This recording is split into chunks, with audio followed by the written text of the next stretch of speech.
the courts and the gridiron to the tracks. Electrifying sports talk from start to finish. You're going wire to wire with Diesel and Cole Bryson on the Fan Upstate.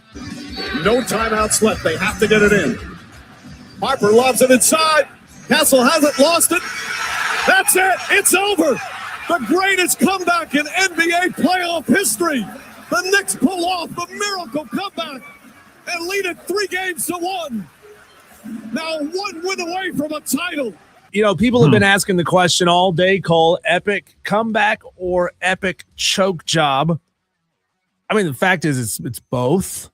It's really both. I mean, you can't have a great comeback if the team that was ahead doesn't fall short in the second half or the fourth quarter. And you're not going to get beat if the team that is coming back on you isn't playing better than they did in the first half. Yeah. Both of those are true at the same time.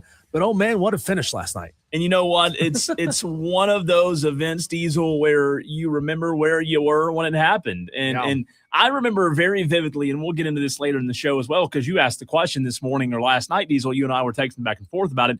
I remember where I was, who I was with when the Patriots came back and beat the Falcons that night in the Super Bowl. I remember the person's house, who was there, I remember everything about it. And last night, unfortunately, I just thought there's no way. Like, there is no way. 29-point lead. You and I were watching.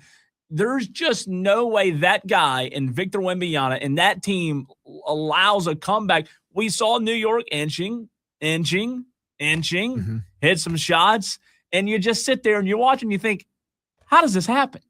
How does that happen, Diesel? I mean, it's almost as if Mitch Johnson had a playbook on how to let the Knicks back in the ball game and then followed it to a T. Because in the first half, San Antonio was absolutely incredible. Yeah. What do they have? 76 first half points, the most ever points in the first half of a game, and then the second fewest number of points in the second half of a game ever, regular season or playoff. I mean, the Spurs setting records. By the way, did you see the logo? The new Spurs logo? It's like it's the Atlanta Falcons logo. Yep. But instead of the claws, it's got the little Spurs. And you know what? You had that coming. Like you, that is one of the few memes that we'll see. I mean, the crying Jordan turned into the Falcons logo. You remember that? You remember that one? Yeah. I mean, it is like you just can't let that happen. And then the way the game ended, and I know we'll get to that, but like the way the game ended, if you're San Antonio, it was. And I know this is easy for me to say because I'm sitting in a chair talking about it. It was horrible coaching. It was horrible execution. Mm-hmm.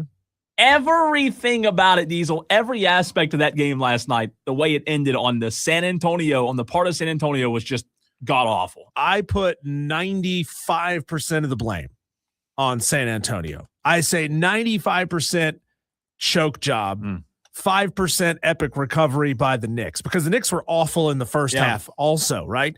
But the Spurs, for some reason, Cole, they thought that shooting at a clip of roughly 14% higher than their regular season average would just continue in the second half. They were 60% from the field in the first half, 54% from three.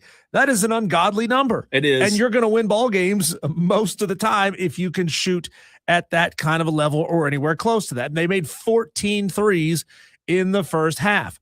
Over the course of the regular season, Cole, they're only a 46% team from the field. So 14% higher than their season average. And when you've got a big old lead like that, especially down the stretch, when the Knicks started to get themselves into foul trouble, I think over the last 6 minutes or so, they were in the bonus. And they just kept jacking up perimeter shots early in the shot clock. I mean, everything you could possibly do to allow another team back and just believe, hey, we'll get hot again in the second half. It'll be fine. We'll maybe we miss a couple shots here and there, but then, we'll hit enough to stay way out in front. And, isn't it weird how basketball is as a sport? Isn't it weird? Like you see in football and baseball, Diesel, I'm not saying you don't see sports where it's almost like a flip of a switch in the second half. Like it happens in other sports.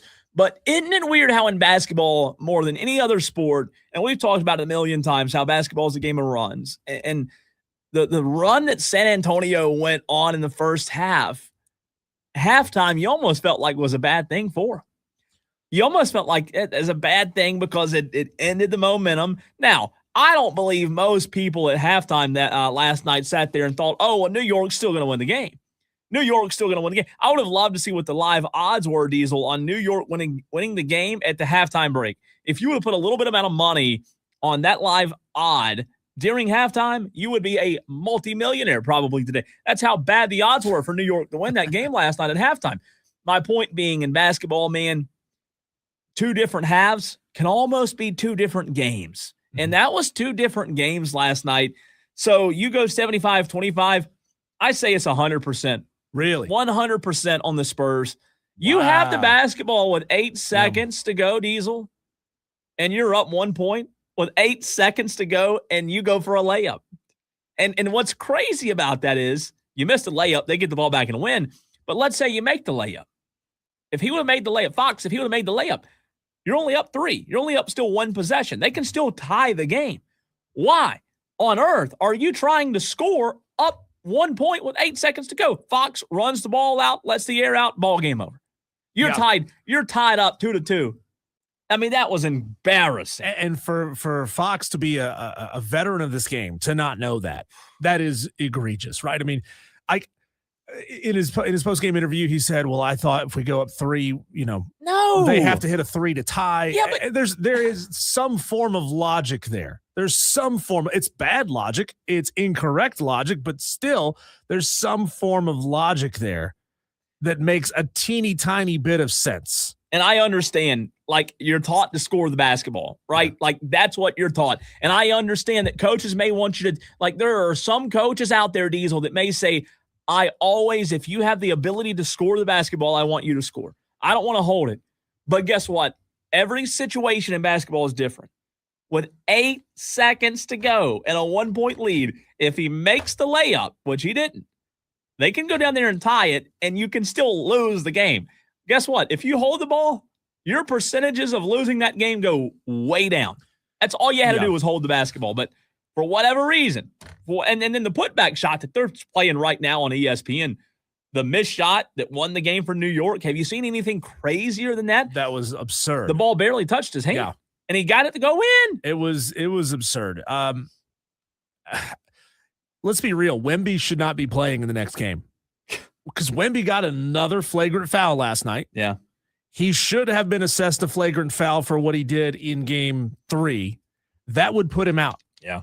That would put him out. You'd have to go back and look at, the rate at which Wemby commits flagrant fouls. Yeah.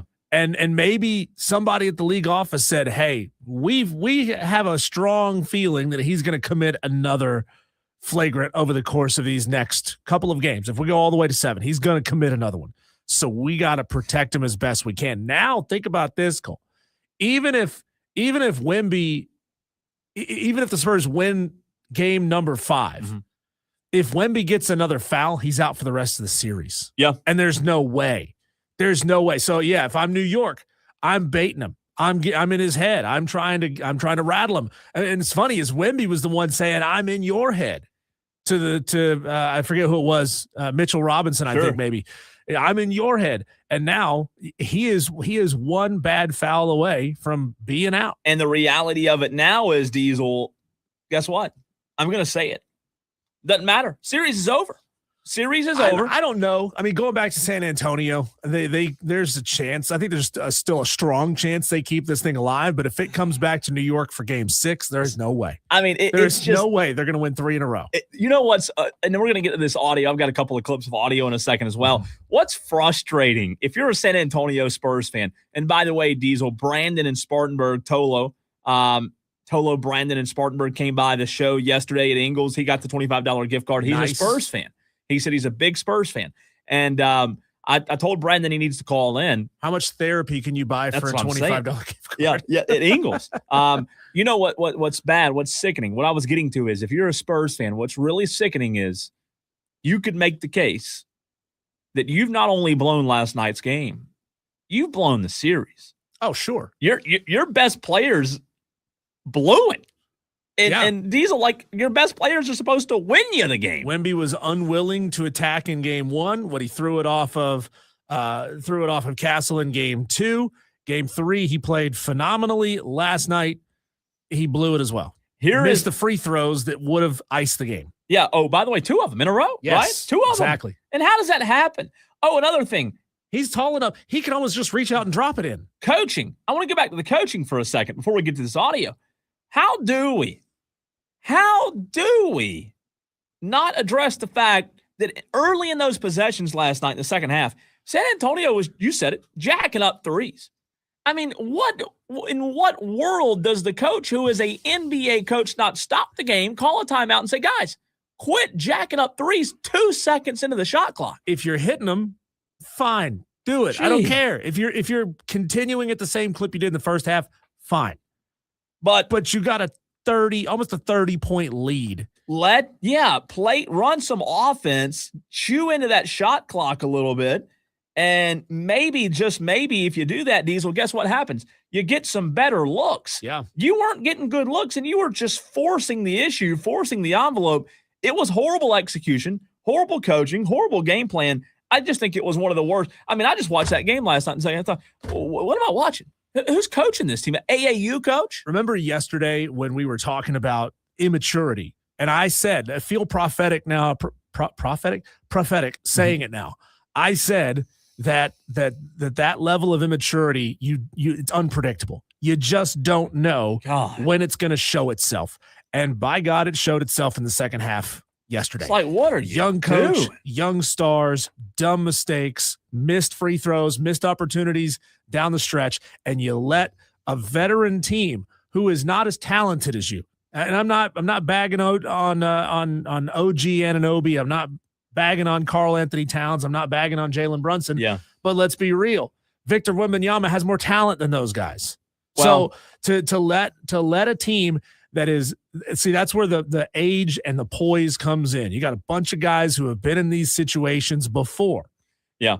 And the problem is there was nobody on that San Antonio Spurs team, the coach or the talent, that rallied the troops last night. There was nobody that stopped and said, guys, we've got to stop playing this way. Let's get back to what we do. Now, sometimes in basketball, you shoot, it goes in. Sometimes, like last night in the second half, it doesn't go in. And you ask yourself, well, what's different? We're getting the same looks we got in the first half. That's basketball. At rim, sometimes the ball doesn't go in. You've got to figure out, you've got to adjust and figure out what you're going to do. And I just thought the coaching was absolutely horrible from the standpoint of, hey, when that didn't work, San Antonio looked lost. I mean, they had no game. They had no game plan of what we're going to do. And everybody's been hard on the San Antonio's. I give credit to New York, but my gosh. You got a lot of people who have been around the game for a long time, a lot of collective games and years under the belts of that San Antonio Spurs organization. How come not one of them said, hey, Wemby, you're 7'4".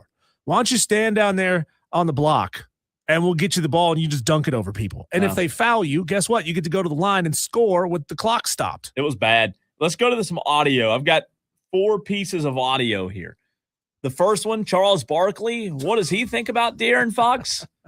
Well, let's just be honest about it, Charles. Tell us how you really feel. Here's what he said last night. That was a dumbass play. He did not have to shoot that ball. They could have just got fouled. There was no reason for him to shoot that ball. He said what we all thought, right? How is it that college kids know to go down at the 4-yard line and De'Aaron Fox didn't know to hold the ball? So, look, let me tell you what I did this morning. I was thinking about it this morning, and I always try to do this, whether it's sports or anything. I think every person should always try to figure out how to try to put themselves in another person's shoes, right? And see, okay, what were they thinking in that moment? De'Aaron Fox, as athletic as that guy is, maybe, let's play devil's advocate, got the ball.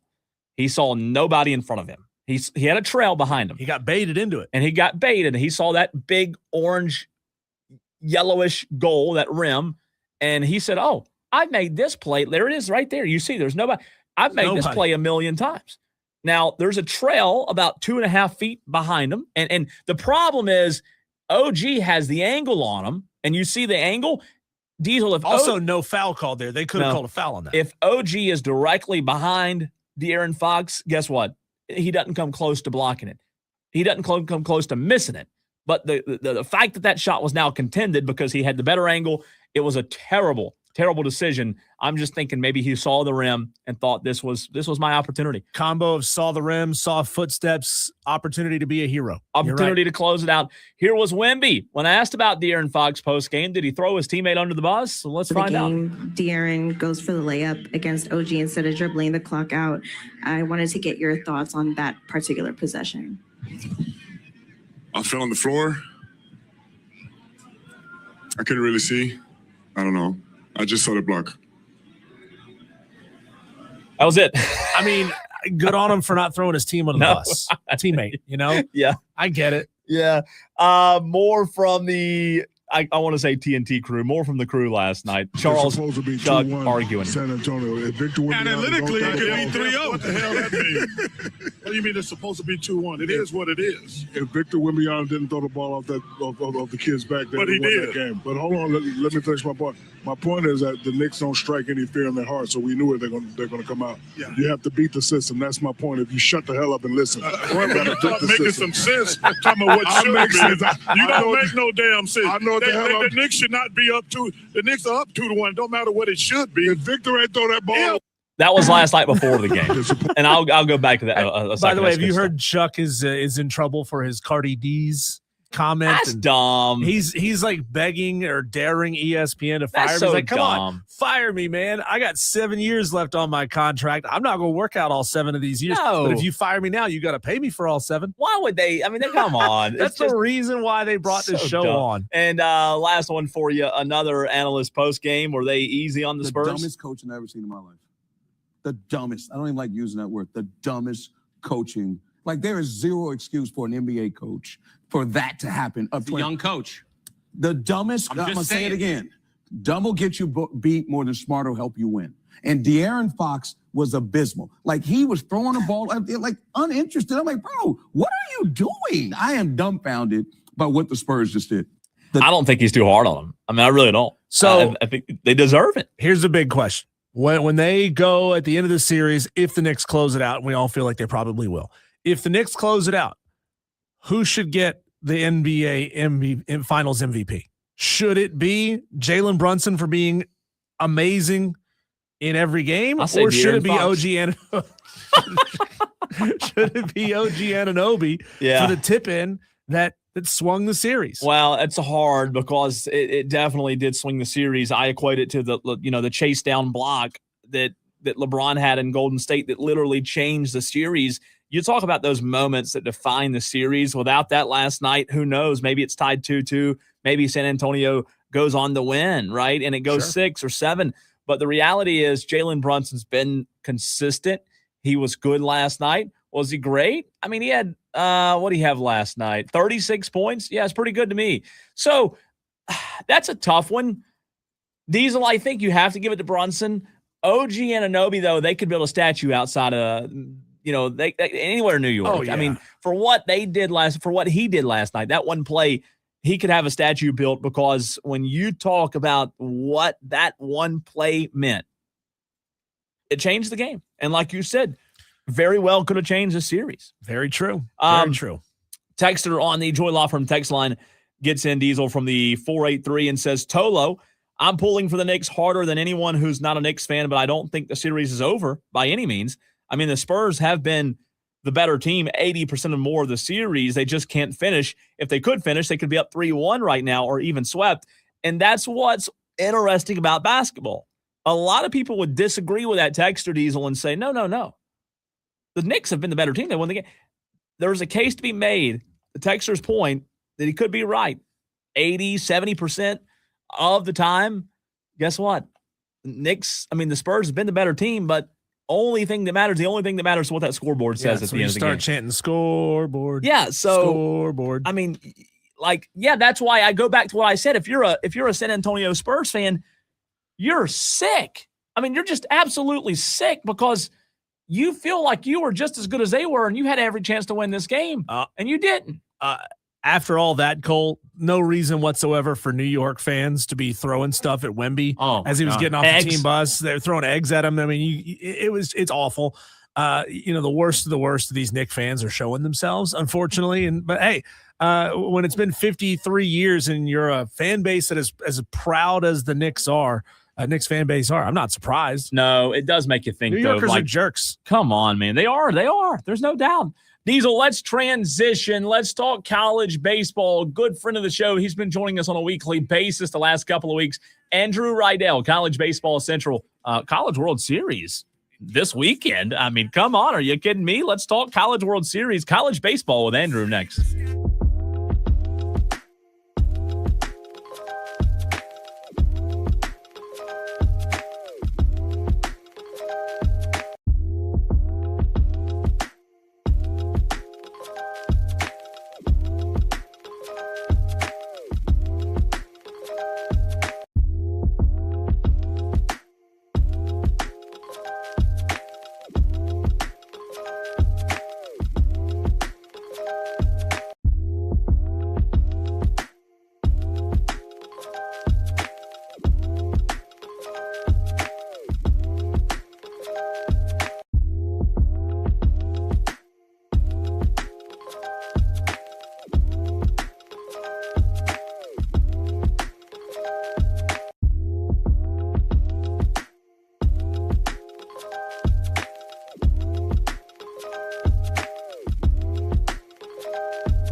until the College World Series is happening out in Omaha. 2 o'clock tomorrow, Troy, West Virginia. You'll get to see one of your upstate's own in Chance and Cole on the mound for West Virginia tomorrow from Boiling Springs. He'll be pitching for West Virginia. He's been their Friday guy all season. And to talk college baseball, College World Series, we're joined by Andrew Rydell, College Baseball Central. Let's start with that first game. West Virginia, 45 wins on the season. When you dive into this matchup with Troy, obviously West Virginia, Andrew, has been able to score and score at will. What does Troy do to slow this this West Virginia offense down in your mind?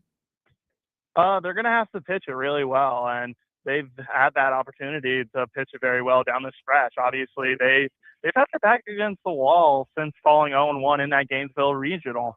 They had to beat Miami. They had to beat Florida twice, and they've had to throw strikes. They can't allow free passes, and I believe they're throwing Benjamin Stubbs tomorrow. I'm sorry. My apologies. Benjamin Stubbs for Troy. Gotcha. Yes. Stubbs, he's got really good stuff, and I believe if he is on, he could take down that West Virginia lineup. But West Virginia, they're a scrappy team. Their head coach, Skylar Meade, he's been doing everything right these last couple weeks, and they have a very good offensive approach that if they can get to Chance and Cole pretty early, it's going to be a long day for that West Virginia bullpen. You know, Andrew, a lot of people who watch the College World Series on TV or just read a little bit of news here and there, they probably know about Rocco's and some of the big places that everybody likes to go. But give us a sense of what it's like when you have 8 fan bases all descending upon one city. Like, are they out in the streets and sort of like swirling around one another and interacting quite a bit? Or do you see kind of when two teams are playing, their fans are out in force and everybody else kind of backs away? How does that work? How does that look? It's going to be a really fun environment this weekend. And, of course, we got some really good fan bases with Ole Miss. West Virginia is expected to travel, Texas, Oklahoma. And I think Alabama and Georgia are going to have good fan bases. This place gets very crazy very quick. And you hit on it. Rocco's is right across the street from the stadium. And you're going to see that place be elbow to elbow. It's like being at a college bar on a Friday night before a big football game all of a sudden.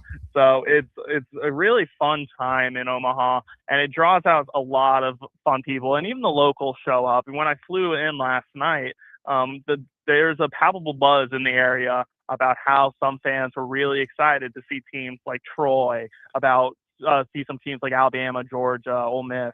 Like, they're not going to root for the favorites. They're not going to root for Georgia. They're not going to root for Texas. They're going to root for that little guy that they think – it's crazy calling an SEC team a little guy, but I think that we're going to see a big, big fan support for teams like Troy and Alabama that have these long shot odds to win it all.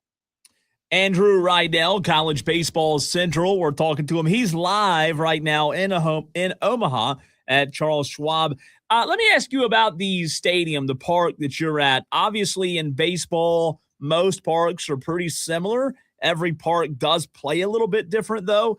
Is there a lot talked about from players and coaches traveling to this stadium, to this park, in terms of how this park plays different compared to what they're used to? Or is it just, look, we're showing up, we're playing, it doesn't matter where we're playing, Andrew? Yeah, I mean, last year the wind played a very big part, and I'm on the field watching Oklahoma take batting practice. The wind is blowing straight out. We had some weather overnight that caused some wind to come in, and it is blowing straight out. And let me tell you this, every team looks like the 1927 Yankees hitting. I'm seeing some guys. Gavin Kelly for West Virginia was hitting balls off the concession stands out in left field. Justin LeBron was sending some over to the SEC network tent they have set up in left field. The wind is blowing out. But, again, the wind was blowing out in Game 1 of the College World Series championship finals against LSU, Coastal Carolina last year, and that game was a 1-0 game. So just because the wind's blowing out, both teams, or not both teams, but every team, they feel very confident in the pitching they bring in, and they know they're going to have to pitch to their strengths here in Omaha. Have you noticed any kind of change in the Troy or North Carolina clubs since the news that Kevin Schnall is headed to South Carolina broke? I mean, I know Skylar Meade and Scott Forbes were both connected to some varying degrees to that head coaching opening, and that certainly affects every team in a different way if there's conversation about your coach heading somewhere else. So with North Carolina, there was no real palpable change from what I've heard and what I've talked to people in the North Carolina administration team. Scott Forbes was, I know there's all these reports and some believe that he was a favorite at one point. Scott Forbes was never leaving North Carolina. It was Skylar Meade, on the other hand, if he got that job offer, that could have been a whole different story. And Troy, there's still a story there because Skylar Meade could be linked to the now open Coastal Carolina job. They are looking to move quickly for that job, but Skylar Meade's name has been bought up by some media outlets I've heard. But yeah, with Troy, they don't listen to that stuff. Their head coach is all bought in on Troy. And he's bought in on this team to win it still. You know, Andrew, it's really interesting with you being there. You know the teams. Now you're talking to the players and the coaches. I've seen some of your videos. Have you learned anything while you've been there that you didn't know going into Omaha, going into the College World Series, that maybe has caught your attention regarding these teams there? Yeah, I mean, you get to learn. It's such a blessing to be here because you get to learn and talk to a bunch of some of the best college athletes in the world. One in particular is Eric Paulson at North Carolina. Me and him are from the same part of New York on Long Island, and he played his college ball at Stony Brook before transferring to North Carolina this year. And getting to hear his story with his father passing away this past year, and he's taken the opportunity to take over his father's charity, the New York Longhorns. It's a baseball charity on Long Island. And just getting to hear his story and how much that means to him and his family and how much it means to Long Island and the state of New York in general, and how he's used it to form an identity as a baseball player here at North Carolina. Andrew, you know, I'm a fan of a team that plays in the Sun Belt. My team will never get to Omaha. It's just a fact. App State, not good at baseball, and we'll never get there. Is it okay for me to root for a conference mate? You know, we have some rules around here. We make fun of people that chant SEC, SEC, even when their team's not doing anything. But am I allowed to do that if my team will never get there? Yes, you're allowed to root for Troy, in my opinion. It depends because Troy and App State aren't on each other's. It's not like a Alabama fan rooting for LSU or an LSU fan rooting for Alabama. So, Sure. Like Florida, I doubt Florida fans are not rooting for Georgia. I bet they have their favorites this week, but I know for a fact they're not rooting for Georgia. But for you, yeah, you're 100% allowed to root for Troy. And I know half these Omaha locals are going to be rooting for Troy, hoping that they have a long stay here and can make some noise. I think so too, Andrew. Tomorrow night, 7 o'clock, Ole Miss, North Carolina. What do you know about this matchup that we don't know? What is this matchup going to give us?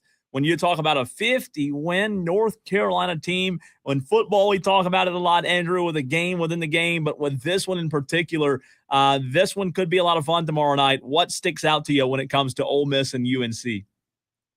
Pitching is going to dominate. Mike Bianco announced that's going to be Taylor Rabe on the mound instead of usual lefty Hunter Elliott, but I kind of like the move to start Taylor Rabe tomorrow. North Carolina has some success hitting left-handed pitching. We've seen it in the regionals beforehand, hitting Ethan Norby pretty well, former ECU reliever. But I like the move for Mike Bianco to start Taylor Rabe, and I think it's going to be pitching dominant tomorrow. Obviously, North Carolina has the option of going Jason DeCaro or Ryan Lynch, and I believe they're going Jason DeCaro. But they have a two-headed monster there on that starting rotation that either one, it's not a bad decision. And it's just going to be very fun to watch two very talented teams go toe-to-toe. And North Carolina as a team, you look at that record, 50-12-1. Yeah. And it feels like they did not get the credit that like a team like Georgia Tech got. I've been talking to some guys that cover the ACC and been talking to some of their players and asked them, like, do you feel like you guys got the recognition you guys deserve? And they said no, but we're using it as a chip on our shoulder, and we're just out here trying to take care of business and just ultimately pursue that championship. Talking to Andrew Rydell, College Baseball Central. Georgia and West Virginia, I think probably are the two, if not two of the most prolific scoring teams here in Omaha this year. But how do teams who are typically raking the ball like that in the regionals and supers fare when they get that week off between supers and Omaha? Does it tend to affect teams, or is it kind of a non-issue? For Georgia, I think it might be an issue because you look at the ballpark they play in, and then you come out here to Charles Schwab, where weather plays an impact, where the dimensions are a little bit different than Foley Field. And I'm not going to be out here disrespecting Foley Field. It's one of the more beautiful ballparks, but the dimensions there are a little high schoolish in my opinion. But I think Georgia's we're not going to see as many home runs, I think, but I think they're going to be taking care of business, hitting doubles, a lot of extra base hits from them still. West Virginia, watching their BP earlier, it looked like they didn't have any problem. It looked like they were fully going, and I think they're going to stay hot. I think that their offense is one of the best offenses in the country, and I think that they've earned this right to be talked about as one of the best offenses in the country. It's really interesting when you look at these matchups. Some of these teams are familiar, Andrew, with one another, and then you look on Saturday, you see some interesting ones, like Texas, Georgia, like Oklahoma, Alabama. They're in the same conference. Not necessarily mean they played each other. What stands out to you, though, Andrew, in the postseason? The element of surprise that you can't game plan for in Omaha. Does a team that you look at out in this field have maybe that element of surprise? I know by this point in the season, the scouting reports are out there. You are who you are. But if you talk about one element of surprise, what team would you go with and why? It's the team I'm watching right now in the field. It's the Oklahoma Sooners. Oh. This team, they've really – everyone, I wrote them off. The minute you saw this team get named a 2 seed in Atlanta going against Georgia Tech, you're like, okay, yep, they're done. And no, they really shocked everyone. They took care of business against Georgia Tech. They swept Kansas, and not even swept them. They just dismantled them. And they've had some guys just step up, freshmen step up. And it's going to be fun seeing them step up in the biggest stage in college baseball now at Charles Schwab. You have that opportunity for a bunch of freshmen to continue to dominate on the mound, and they're going to dominate. I believe they're going to throw Cord Rager tomorrow against Alabama, and that's a first great step for them. I think that they're going to be very under the radar still, and I don't think a lot of people expect them to make a lot of noise. I expect them to make noise. Andrew, we've talked about these North Carolina Tar Heels and the way they didn't really impress against Southern Cal. They won the games, and that's what matters ultimately, but they are not a team that's going to go out there and put up 10 runs in most games. Give me your thoughts on their ability, again, to slow down some of the teams that are the more prolific hitting teams in Omaha. Well, it's gonna come down to their starting pitching. If Lynch and DeCaro are on, which they will be, it's going to come down to the bullpen then. Caden Glauber, he's been phenomenal. Walker McDuffie, he's been phenomenal, but he's been a little rough as of late. It's going to come down to their bullpen, I think. I still think they're going to be slowing down some of these teams, and they're on the side of the bracket that's very favorable for them. They're on the side of the bracket where they start off with Ole Miss throwing Rabe. If they get that, they probably face the winner, or they face the winner of West Virginia, Troy, and I think anything can happen in that game. So I feel really confident in UNC's ability to make some noise here. Andrew, as we let you go, the fan base you've seen the most of so far? Ooh, the most I've seen. The most so fans, far. Yeah.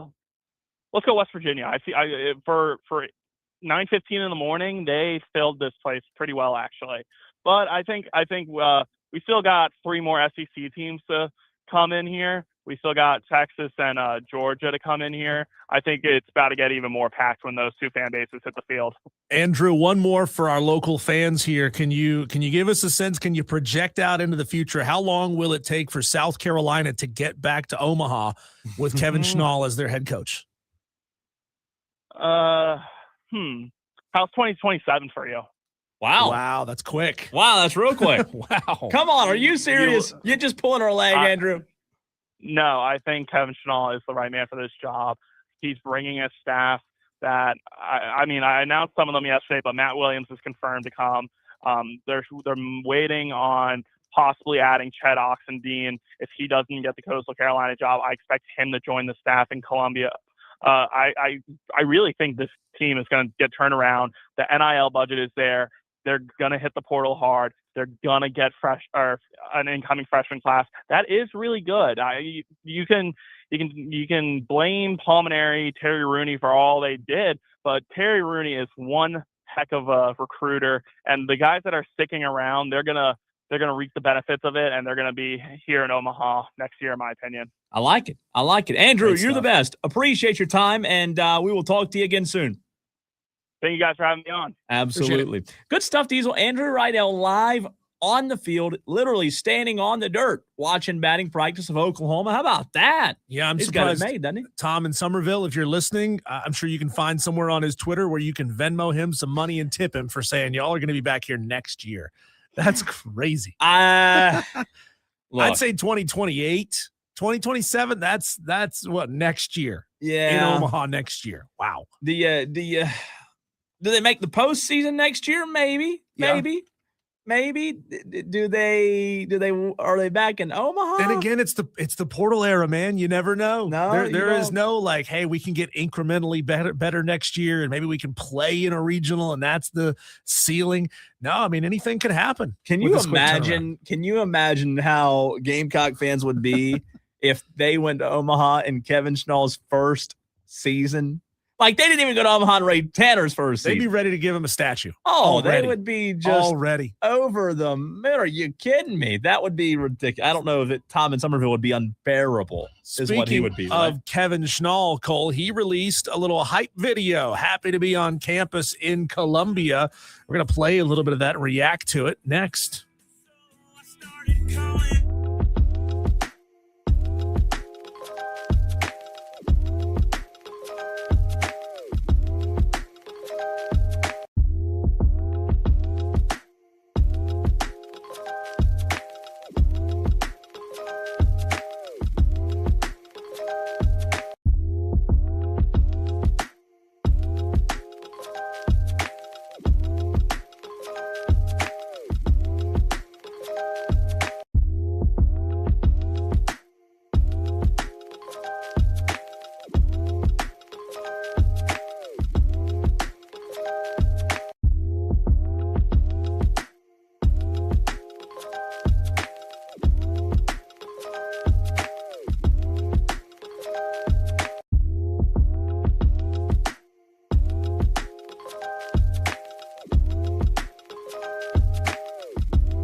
Cole, I love coaches' hype videos because it's such a mixed bag.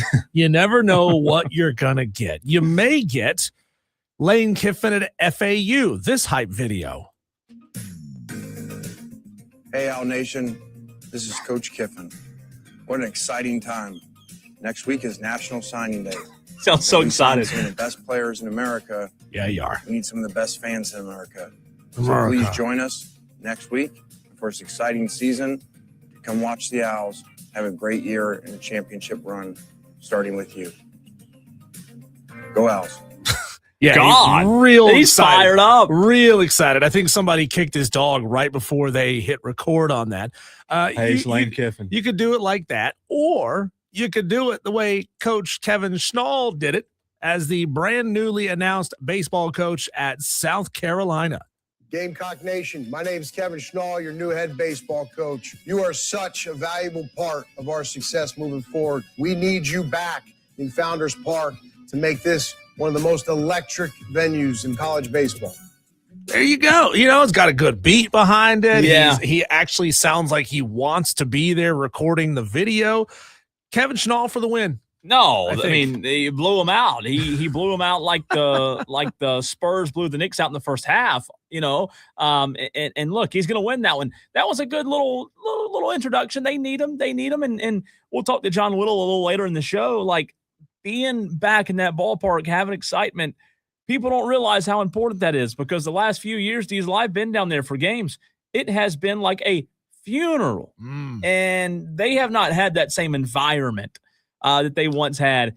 Even like Mark Kingston, like, they used to have fans. They hadn't had fans in the last few years. You know, I've said this before. The reason why blue bloods are blue bloods, and I would consider South Carolina maybe not quite a blue blood in college baseball, but like right there on the edge. If they're not, I don't know really what else they would have to do to be it instead of winning more titles. Sure. But when you have a team like that and a fan base that's used to winning national championships and they go through some down years, it's so much easier to reactivate them quickly. You could have hopefully you could hire a great coach at a program that's not used to winning, and they can find a lot of success. And it's a slow build to get the park filled up, to get hype going, to get people talking about it. But when you have a program that's won at the level that South Carolina has before, they're there, they're hungry, they're waiting for it to reactivate. And you know what? You hope that's the case. You do. You hope that's the case. And the reactivation, like, the fans are still there. It's not going to take a long time to get the fans back. Heck, tomorrow night, there will be a lot of fans there tomorrow night. So to your point, no, it won't take long to get the fans back in the stadium, butts in the seat per se. But what is it going to take to get over the hump? That's what Gamecock fans want. And look, they want to be relevant again. They haven't been relevant the last few years. But when they get relevant, what are they going to want next? They're going to want to be able to get over the hump, get back to Omaha. Getting over the hump is that, getting to Omaha. And if they can do that, then they'll be all in like Flynn. But if you start seeing, again, we talked about it the other day, if it's 3 years in, 4 years in, and they hadn't made an Omaha appearance yet, then fans will start, hey, well, when are we going to get to Omaha? You know, when are we going to get there? Texter says, hey, now, you're a Schnall star. Get your game on. Go play. God.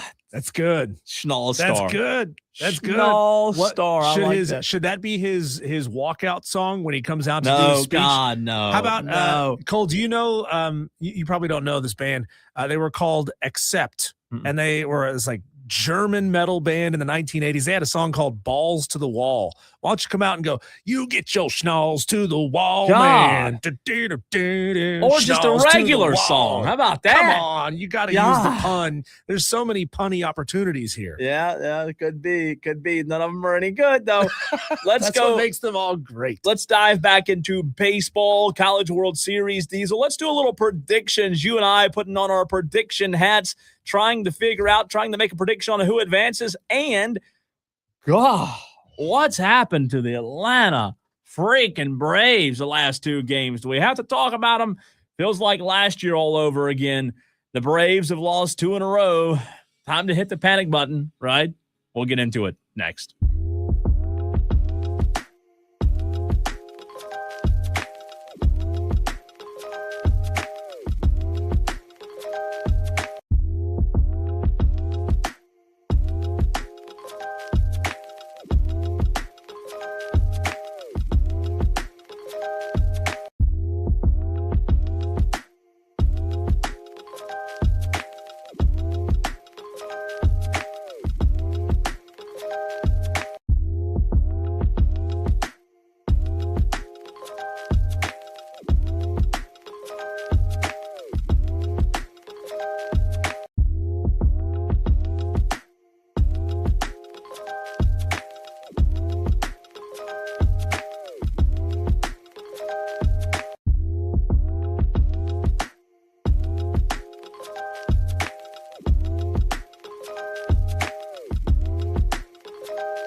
tracks. Electrifying sports talk from start to finish. You're going wire to wire With Diesel and Cole Bryson. on the Fan Upstate. Well, Diesel, our contract that we have with On3 Sports, it's a pretty sweet deal. We text them when we need breaking news, and they break news during the commercial break. I don't know how much we pay for that service, but it's pretty nice to have.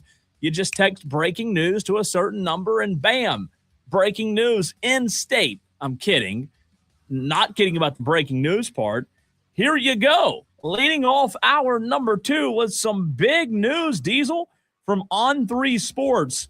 Coastal Carolina is set to hire former Mississippi State head baseball coach Chris Lemonis as its next head baseball coach. Lemonis led the Bulldogs of Mississippi State to their first College World Series championship in 2021. Wow. How about that? Coastal moving fast, huh? There you go. You hire somebody with SEC experience. Wow. It feels like he can walk right in, Cole, and keep the foot down on the gas pedal. A career record of 622 win percentage, 373, 226, and 2.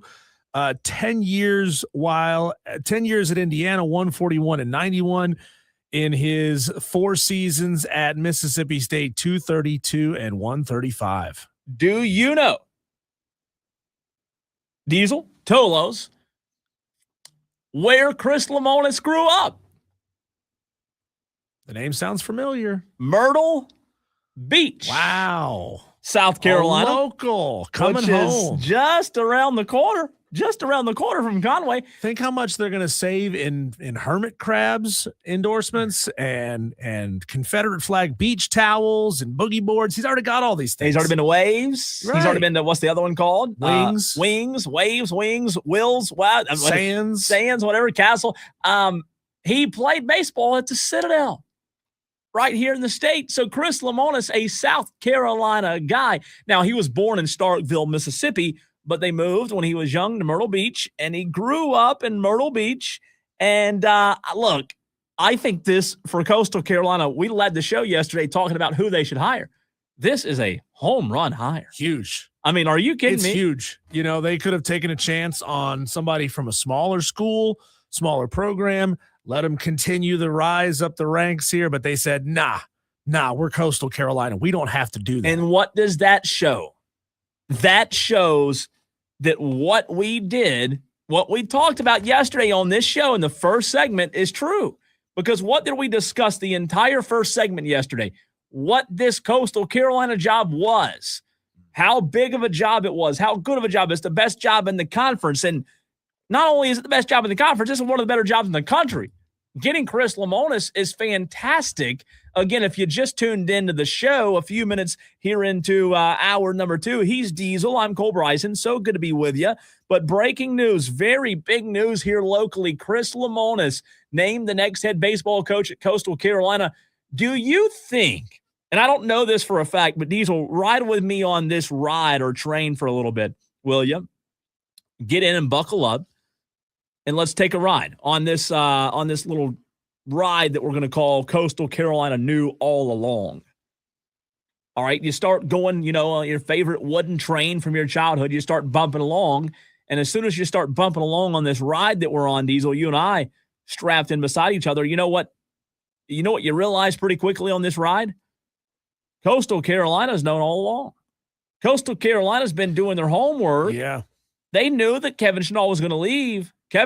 This didn't just come out of nowhere. They had this on the back burners.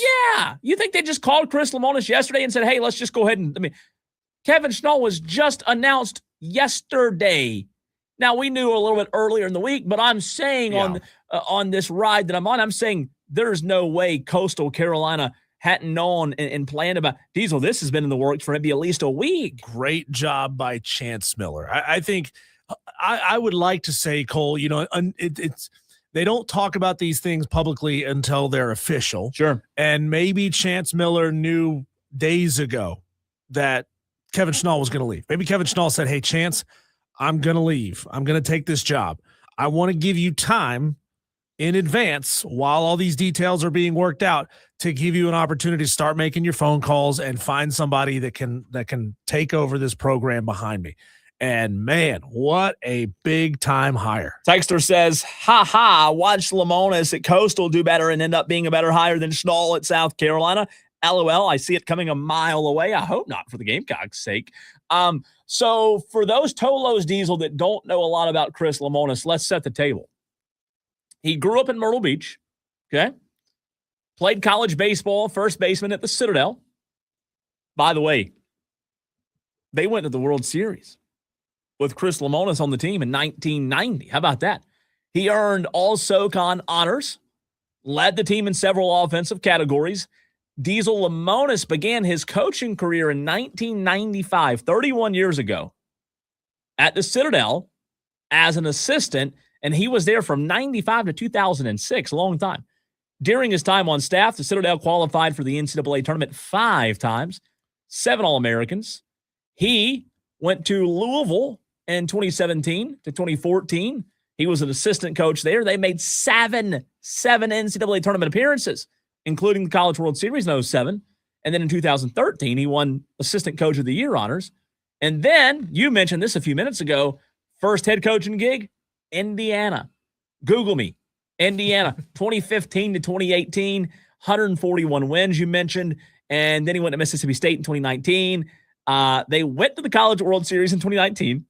His first season, remember? Yeah. First season. They went to the College World Series. And then 2021, they won the whole thing. Like that, if Carolina hired this guy, wouldn't we be having the conversation of this? Good hire. Yeah. Yeah, we'd be saying, good job. Good job. You know, could have seen you going another way, but this is really good. But Coastal, I mean, this is just, man, if you do care about Coastal Carolina baseball, I mean, you just got to be over the moon. I mean, I know that after the national title there at Mississippi State, they didn't quite sustain that level of success. But I mean, come on, it's the SEC and it's tough in the SEC. And he won a title. And you know, if that's not an example of what have you done for me lately, culture, I think maybe Mississippi State got a little big for their britches a little fast with him as their head coach. It only took a couple of years, Cole, of things sliding a little bit, and they fired him. Dan B asked a interesting question on YouTube. He says, curious, why wasn't Lemonis a prospect for South Carolina? He might have been. Could have been. Yeah, we don't know. We don't know that he wasn't. Let me think back. Hey, that's a good question. We'll ask John Whittle, coming up in 13, 15 minutes. We'll ask Whittle that, Dan. That's a good question, Dan. Maybe he was. I'm trying to think back to those reports. Did I ever see Lemonis' name brought up from John Whittle from the Johns of the world or anybody else? I don't remember specifically hearing Chris's name. And you know what's funny? You almost kind of forgot about Chris, which is weird because he was, like you said, he's won a championship at the highest level. And when you look at his resume is a pretty darn good resume. When at Indiana, he made the postseason 3 out of 4 years. Yeah. I mean, that's pretty good.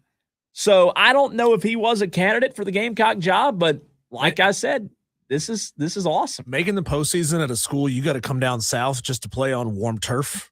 Yeah. That's a big deal. Yeah, he was at Mississippi State Diesel 1920. That was the COVID year, so not really, right? Think about that for Chris Lemonis. In 2019, his first season at Mississippi State, this was 19 was pre-portal, right? Yes. 19 pre-portal, first year, they go to the College World Series. They're 52-15. The next year, they'll start 12-4. Season's canceled due to COVID, right? The next season, they go 50-18. They win the whole thing. And then you mentioned the fall off.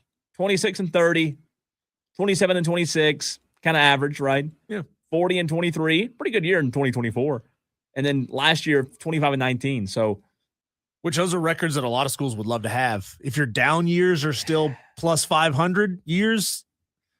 Let me ask you this. That's a huge get for Coastal. And, you know, it proves that they're here to play with the big boys in baseball. They are not willing to let that program slide by taking a risk on somebody who's not really the guy. Let me ask you this question. He was Chris Lemonis was fired on April 28, 2025. do we go back down memory lane here for a second and ask, they fired him after he won 40 games the year before? Am I missing? Am I forgetting about something? And if I am, I apologize if there was something that happened. I don't think there is. I don't think there's any kind of impropriety or difficult to work with or any of those accusations that are out there. I mean, I don't remember any, and I'm just thinking like the record again. He slid a little bit, but my gosh, did Mississippi State get too big? It's still a good program, but that is interesting when you look at his records. And this is a big hire. Again, he's still got to recruit. What's this year's roster going to look like? Who knows? He doesn't have a roster to bring with him like Schnall did from Conway to Columbia. True. So that's a big part of it. Diesel, a lot of the coastal rosters in Columbia now. Yeah. And last we saw it was 6, but I'm sure it's more by now. And that's what I'm saying. I don't know if it's really fair to judge him in his first season. He's going to have to do some, and I guess that's why they move so fast. We talked about it yesterday. They had to move fast. He's going to have to do some quick portal work here. But if you're recruiting out of the portal and you say, hey, man, I got a national title in the last 5 years under my belt, like, would you come to Conway and play for me at a place that's got a title, at a place that played in the title series last year, and a school that made the postseason this year? Come play for me. I got a national title under my belt. Well, I would like to see Coastal do what you said, not allow the momentum to stop. And I'm not saying like increase the NIL because I think they're already a pretty good spender in their league, but like give him what he needs. Yeah. Give him what he needs out of the gate. Let this guy go to work. I think it's just an incredible hire for Coastal Carolina. Also, some college baseball news today, Diesel. You and I, we heard audio from Monty Lee a couple of weeks ago. I think he was on Phil Kornblut's show. And you remember when he talked about wanting to stay in coaching in this state? Yes. He's from here. Monty Lee was born in Spartanburg. He grew up here. His roots here. Breaking news from earlier today, Chad Holbrook at Charleston is bringing Cougar legend Monty Lee back. Hey. On staff as an assistant head coach. So Monty Lee, the presser, by the way, will be on Monday for Charleston. And that's incredible. If you are Monty Lee wanting to, I'm sure he didn't want to leave the state. Hey, he's got bucos of money. Yeah. Now he gets to go live in Charleston and not have the head coaching responsibility, right? Upgrade. Oh, from Columbia? What do you mean? Instant upgrade, like microwave. What are your favorite microwave? And you get to get out of the hot box. Yeah, that's what I'm saying. I mean, you're just, it's immediate, instant, instant noodles. I mean, it is immediate upgrade from Columbia to Charleston. I hate to say that, but that is a good move. He's got plenty of money, and now he's going to go live in Charleston, have a nice life, and ride it out a little bit longer. Texter gets in on the Joy Law Firm text line 844-326-3663. Diesel and says, Tolo, are you guys ready for some football? He said football, not football. Football. Football. Let's go, says the texter. I believe that we can win. I believe that we can win. I believe that we can win. Texter, it sounds like you're a soccer guy. Whoever you are, you didn't leave your name. I would love for you to do this. I would love for you to call into the show and give us your best skinny. You know what a skinny is? Your best scoop on the World Cup. Tell us. I said on yesterday. Yeah, I said yesterday's show. I'm not going to hide and pretend like there's a lot of guys across the upstate, I'm sure, in the country who are pretending like they know soccer right now and say, "Oh, let's break down the World Cup. Let me tell you who I think is going to." I'm not that guy. I'm going to be honest with you and say, hey, I don't watch it. I don't keep up with it. So if you want to talk about it, you've got to call into the show. And if you want to, texters, Tolos, and you're a football guy, you are more than welcome to call this phone line at 844-326-3663. We can learn. Diesel and I can learn, but we don't consistently watch a lot of soccer. I don't think Diesel, I don't want to speak for you. Almost none.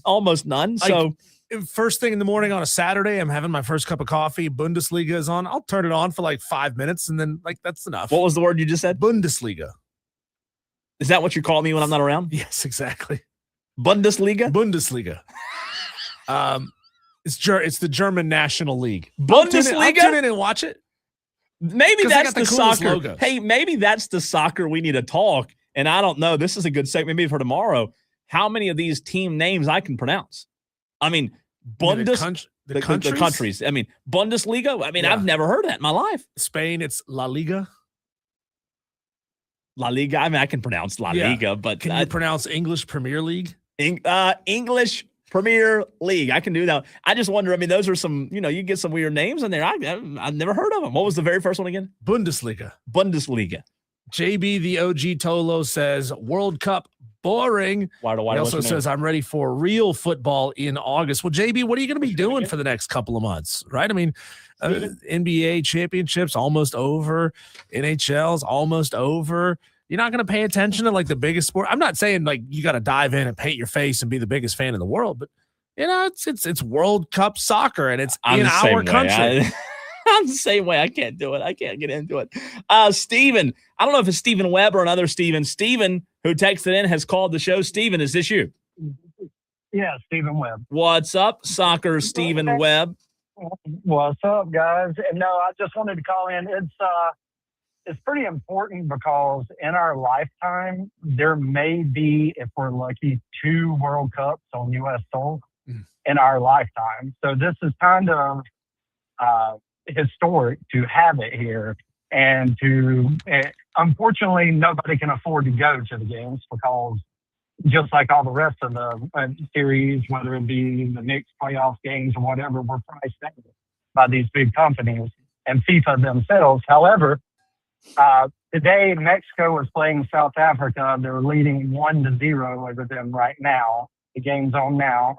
And United States, we don't expect them to go very far. It would be good for them to go at least to the quarterfinals, but I doubt that they're going to make it there. We'll see, but I believe that we can, and we'll go from there. Do you, as a soccer fan, Steven, when it comes to people like me that have no knowledge about soccer, do you want us to pretend like we care and watch and tweet out things about soccer, or do you want us just to be honest? Listen, I knew nothing about the sport. I grew up, I'm 6'3". I played basketball, I played football, all of the sports. I never picked up a soccer ball in my life. And then my kids got interested in it, and I said, well, okay, I've got to learn it if they're interested in it. And I'm going to tell you what, the hardest thing, I've hit a baseball, it's hard, don't get me wrong. Keeping a ball at your feet and juggling, I can't do it. No matter how hard I try, I cannot do it with my feet. I've done everything. I've dunked a basketball, I've hit a baseball, hit a 90-mile-per-hour fastball. I've done all the things, but I've never been able to juggle. I've never been able to run, and it's nonstop. It's not like the NBA or any other sport where you get all of these breaks and time out. They'll do a hydration break right now. And a flopping break. Yeah, well, the flopping breaks, but that's in the NBA and everywhere else too now. So you can't really call soccer out on that anymore. But no, once you really get into it, the sport is amazing. It really is the beautiful game. And I have a new learned and loved for the game. Okay. And I actually was in Paris last year when PSG won the Euro for the first time in the history. And you thought Philadelphia was bad with the things that they do in Philadelphia when they won the Super Bowl. Oh my God. Yeah. Vespas were in the sin, cars were burned. I mean, it was a riot for sure. Steven, like they do in Philadelphia. Well, look, call the show anytime and talk soccer. We're not opposed to it. Appreciate the phone call, 844-326-3663. It's just one of those things. Like you said, you just got to get into it. Yeah, and I challenge you, Cole, and I challenge JB to be willing to give it a chance. Instead of shutting it down on face value and saying, I'm not even going to try, give it a shot. Watch it a little bit. A little bit. Oh, come on, man. You'll go to like a JV baseball game on a Tuesday night, but you won't watch World Cup it played on our country's soil. There's a huge difference between those two things. Just can't do it. Can't do it. Okay. I don't go to a lot of JV games. Okay. I'll try. I'll give it a shot. When we come back, let's talk college baseball some more. Let's focus in on the South Carolina Gamecocks. We've got John Whittle of the Big Spur next.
Well, it's now officially official. Gamecock fans and Gamecock baseball have their man. Kevin Schnall will make the move down to Columbia and be the next baseball coach of the South Carolina Gamecocks. To break that down one more time, we talked to John Whittle of Gamecock 247.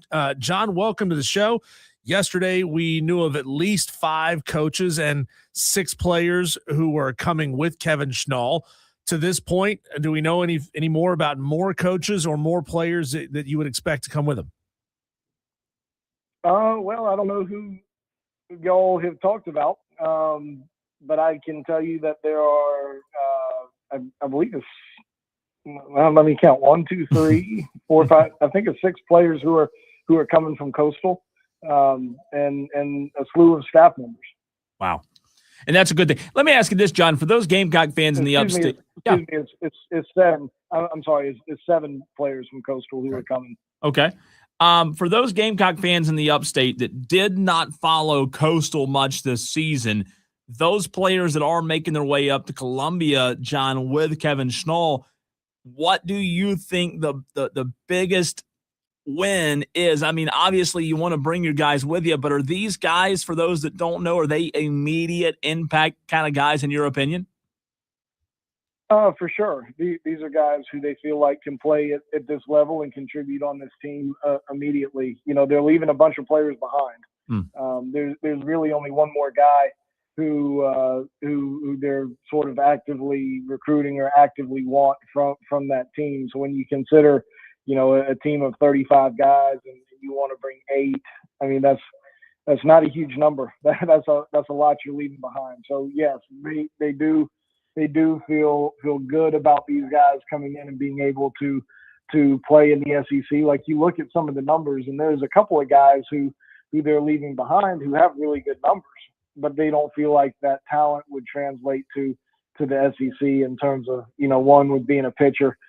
Just the stuff doesn't play up quite that well, and with the guy being the hitter, you know, he just doesn't impact the baseball with you know, enough impact. And you know, that's something that they've kind of analyzed about their team, and you know, they've tried to not just necessarily take all the Coastal guys, but take all the Coastal guys who can play in the SEC. John, the number was announced yesterday with his annual base salary of $1.3 million. As we were talking to you in the weeks of speculation leading up to this, you know, I think we were hovering somewhere around the number of $2 million being the absolute max South Carolina was willing to pay. But based on that 1.3 number, is that right where you expected it to be for a guy like Kevin Schnall, or do you think they might have lowballed him just a little bit? Well, I thought it would have been a little bit higher. I would have thought it would have been around 1.5, and I guess, you know, at the end of the contract, that's where it is. But you know, I thought it would have started closer to there. But you know, at the end of the day, it was a good year for South Carolina to do a coaching search. Kevin Schnall didn't have much leverage. You know, there are other jobs out there that he could use against South Carolina, and it's a pretty South Carolina friendly contract in terms of what it is. And you know, a big part of that reason is because there's really no openings next year. This year. Next year is probably going to be wild, but there's really no coaching openings this year. NC State came open for about 10 minutes. You know, Grand Canyon was out there, but there really hasn't been anything else. That's a good point. We're talking to John Whittle, Gamecock 247. He's joined us all spring and early this summer. One more time today to talk Gamecock baseball. John, let me ask you this. A caller brought this up on yesterday's show, and I wanted to get your thoughts on it because you're at a lot of Gamecock baseball games. Tomorrow night is a celebration, a welcoming for Kevin Schnall. And I'm going to ask you the same question our caller asked yesterday, if that's okay. I believe, and you correct me if I'm wrong, just from remembering, I believe one of the most highest attended games this year was that Saturday Arkansas game, where Monty Lee was a new head coach for the Gamecocks. Comparing the welcoming ceremony tomorrow night attendance-wise to whatever game it was this season that was the highest attended, will there be more people at the stadium tomorrow night than any other game that happened this past spring? It's going to be close. It's going to be close. There's going to be more people there tomorrow night than we're at a lot of games this year. That's for sure. You know, it didn't start out great and certainly tapered off there at the end. There were a couple of games here and there where you had a decent crowd, but you know, there should be a good group of people out there tomorrow night. You know, I think. I mean, it's going to be hot, and United States is playing their first World Cup match here in their home country since '94. But you know, at the same time, I think there's going to be a good number of Gamecocks out there. A little follow up to that, Diesel and I were talking about it earlier. You know, the fans, they're still there. They haven't gone anywhere. They haven't traded their Gamecock gear and paraphernalia for other gear and swag. How quickly do you expect, like, the excitement of Schnall being here, bleeding into next season with the Gamecocks, let's say, getting off to a pretty good start? How quickly do you think that park could get back to what it once was, John? I mean, I think pretty quickly. I mean, you automatically got new energy into the program. And, you know, if we're being honest, like, South Carolina sports fans in general are looking for something to cling to in terms of hope. You know, this past academic year was about the worst in history, and that's saying a lot. And you know, it's really one of the worst in recent SEC history. If you start breaking it down that way, I mean, the women's basketball program has been pretty good, but that was it. I mean, it's been a rough go of it around here for a little bit, and there's going to be some new excitement over there with the new coach, some new enthusiasm, and you know, and this fan wants something. And you know, I don't think from a fan standpoint, getting them back into the seats, getting them re-energized, re-engaged, I don't think that's going to be a really tough ask. You know, all due respect to the equestrian team there, John. You know, they had another good season. So let me ask you this. Does landing Kevin Schnall and, like you were saying, signing him to a contract that is friendlier to the school than it is to Kevin, does that sort of give Jeremiah Donati a big boost, a bit of carte blanche in your mind now, saying that he knocked this hire out of the park and things are going well? Or is it still really, really dependent upon results, which we won't know for another 2 years? Well, I mean, I think you can take the win that you can get right now, and you know, just hope that it'll obviously be reevaluated, you know, as time goes along. But you take every win you can get at the moment, and I'm certainly not trying to downplay, you know, the hire at all or the job that was done. But I mean, could you ask for an easier coaching search if you're Jeremiah Donati? I mean, there's no other jobs out there. Forget SEC. Yeah, that's a good point. You have a coach. You have a coach who's from right down the street, who was in the College World Series championship a year ago. I mean, who wants to come here? I mean, obviously wants to come here. I mean, he took as we said, a very school friendly contract to come. So you know, I'm not diminishing the hire in any way, or Jeremiah Donati's hire in any way, but this is going to be the easiest coaching search for any sport that he's ever had. I can't think of an easier one for South Carolina. Like, even getting Ashley Chastain Woodard from softball this past couple of years ago for Ray, like, it was a pretty easy hire when you consider, like, she's an alumni and really wanted to be here coming from Charlotte. But you know, Ray had to fire the head coach previous head coach who was coming off of a regional appearance and had a pretty good record overall. Auburn had offered Ashley Chastain Woodard a contract to come coach. Like, I mean, that was more difficult than this one. This is about as easy as you could ever ask for in any sport.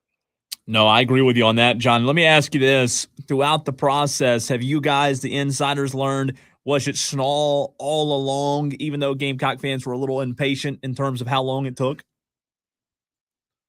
Well, I mean, Scott Forbes was right there, and obviously, you know, the administration was really wanting to go down that road and went as far as they could with them. And you know, there was a significant deal talked about. I mean, Scott Forbes knew what he would get if he wanted to come to South Carolina, and it was a significant amount of money and very attractive for him. And he listened. He listened. He met. He talked, I mean, it was.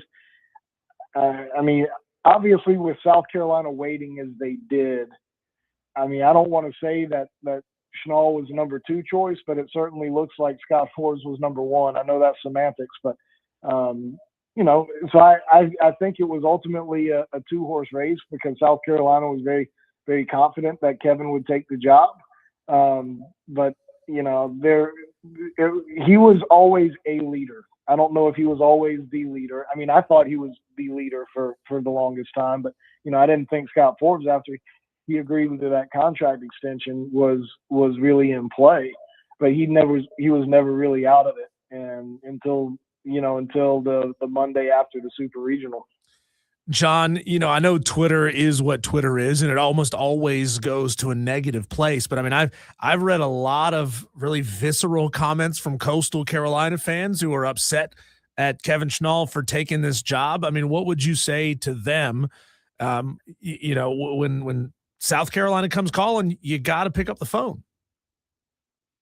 Yeah, I mean, I agree. I mean, that's just. I hate to say it this way, but that's part of being kind of in a mid-major and competing with an SEC. And that doesn't mean that Coastal's a bad baseball program at all. I mean, they're top 20 in operations budget, so they're blowing the doors off of even some ACC schools. I mean, they had more over the cap NIL money than North Carolina did. Talking about Coastal Carolina, like they put resources into this, but at the same time, like, it's hard to battle an SEC school when they come calling for you. And, I get that he's an alum and put so many years into that. And, he did tremendous things there, both as an assistant and then 2 years as a head coach. And, if I'm Coastal or really any mid-major, I mean, you just have to, in my opinion, just be appreciative of what folks can do or what a coach or what a player does for you when they're there. Because if they do a good job, other people are going to want them, and you don't want people who you don't want coaches, you don't want players who others don't want, because they're not doing a good enough job if nobody wants them. And you just have to go out and find a new coach who can come in and sustain. And I think they've hired a really good coach in Chris Lamonis here. I guess that was about a half an hour ago. I'm sure you probably saw that. Mm-hmm. You guys probably saw that, but. They've hired a really good coach who's going to bring in good players. They've got a lot to work with from a financial standpoint. And they're going to go out there and be very competitive very quickly. Do you know much about Kevin Schnall, like outside of the coach Kevin Schnall, John? Because, you especially and others who are on that beat daily, when you get to talk to Pulmonary and Monty Lee every day and Mark Kingston every day, you learn about them. You learn what makes them tick. You learn, what they like, what their preferences are, and you learn so many different things being in the position that you are on the beat. Do you know, or are you still curious just how it is going to operate with Kevin Schnall? He seems like a down to business, I don't want to say like no fun kind of guy, but he seems like a very serious down to business kind of coach. Well, I don't know him well at all, but I've asked about him, and what I've been told is like he has that kind of very assertive, aggressive appearance, Mm-hmm. and when you talk with him one-on-one, that he's the most down to earth, very personable guy, and yeah, I mean he's obviously intense, and he's a guy on the field who is incredible and with regard to attention to detail and so forth. Like he's on top of it. He'll work you. He'll get after you. But from what I understand, like he's a really good guy to be around and really easy to get along with. And that may not be the impression that you get if you just look at him or hear him, because he's definitely still got some Jersey in him. Those Jersey folks, I don't think they ever lose all of it. He's still got some Jersey in him, but I everything I have heard about him is very positive in terms of, just interacting with him away from the field. John, do you know what your first 3 questions are going to be of Kevin Schnall once you finally get a chance to sit down either one-on-one or in a big press gaggle?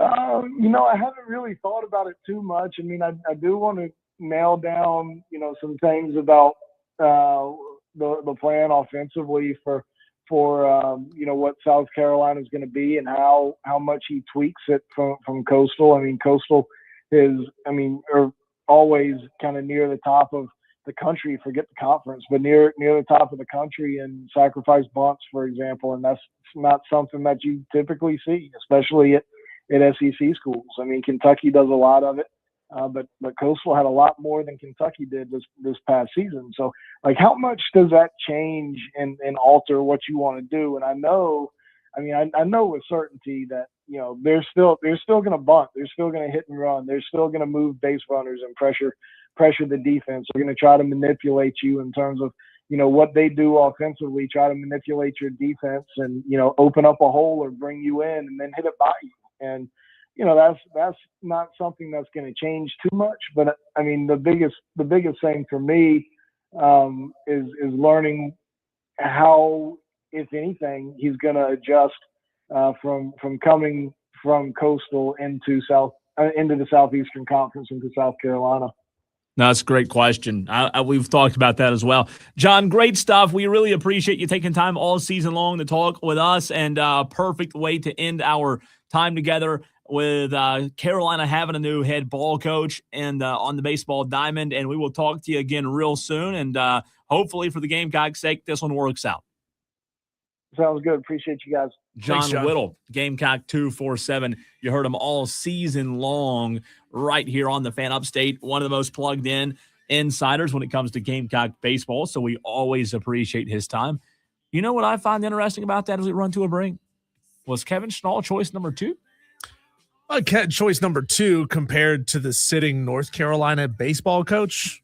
I mean, that's a pretty dang strong number 2. Yeah, it is. It is just interesting to hear, John, maybe the administration wanted to go up instead of east, and they wanted to go to Chapel Hill. Interesting. We'll continue to react to that throughout the course of the show, but these are a lot to get to. Headlines everywhere today, our Daily Wires. That's next.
Text or call. One number does it all. 844-326-3663. That's 844-FAN-PHONE. This is Wire to Wire with Cole, Bryson, and Diesel on the Fan Upstate. Well, it's time to get to our headlines, our daily wires. The latest on what's going on, Diesel, in the sports world, and a lot to get to today.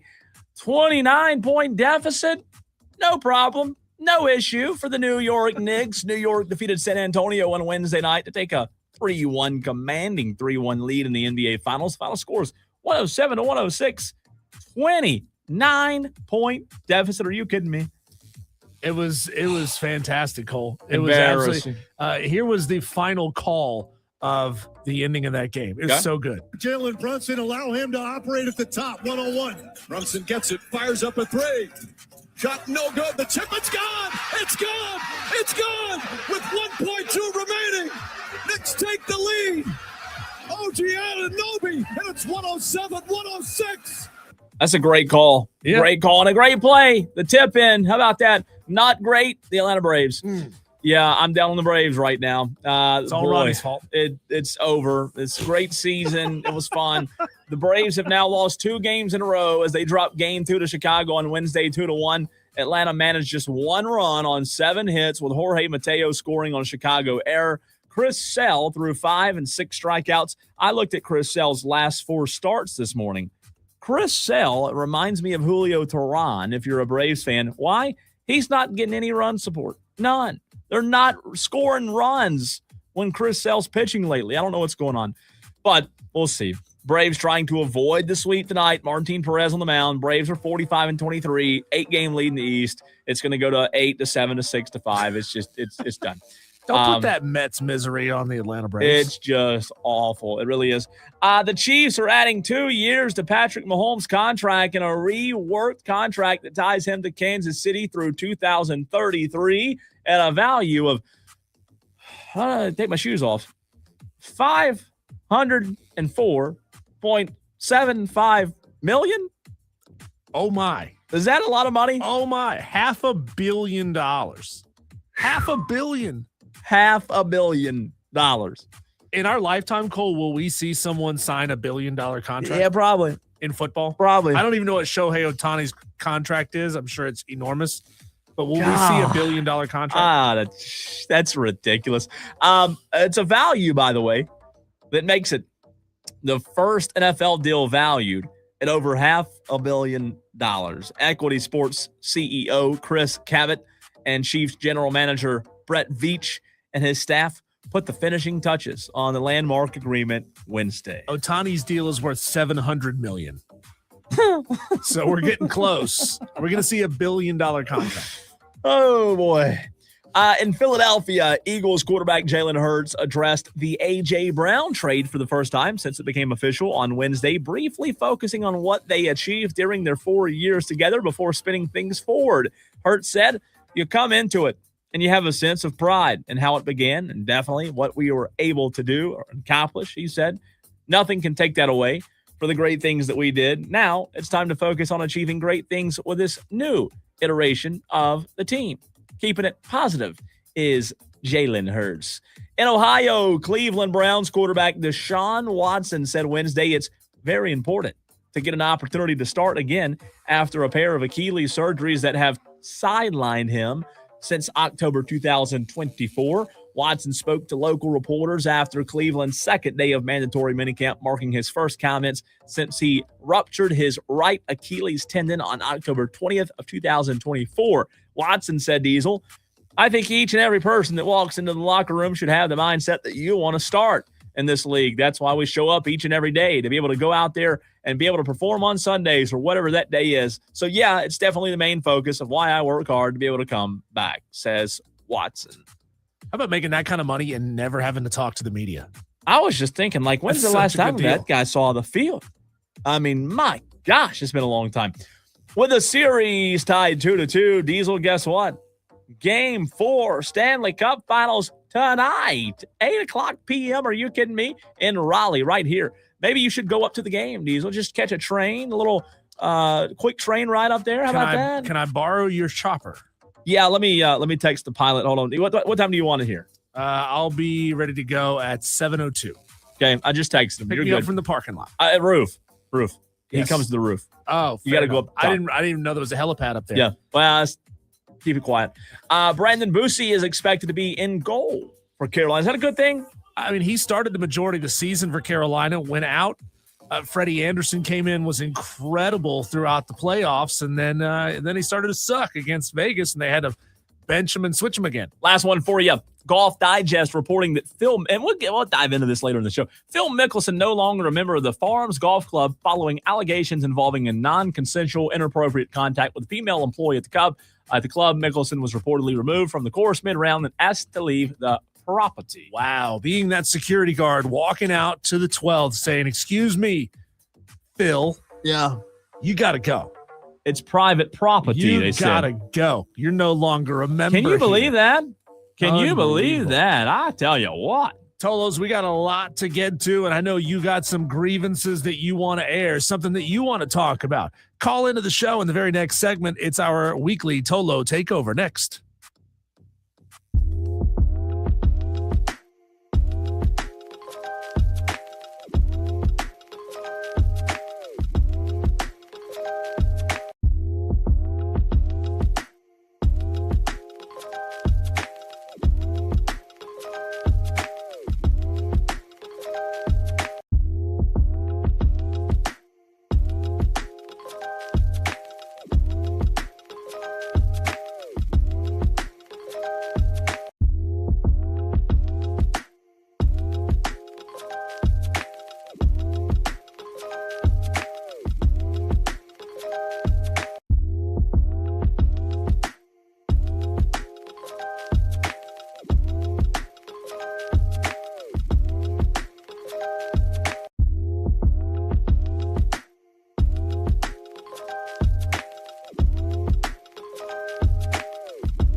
Fan Upstate. Well, it appears, Cole, that Mexico is going to squeak this one out 2-0 against South Africa.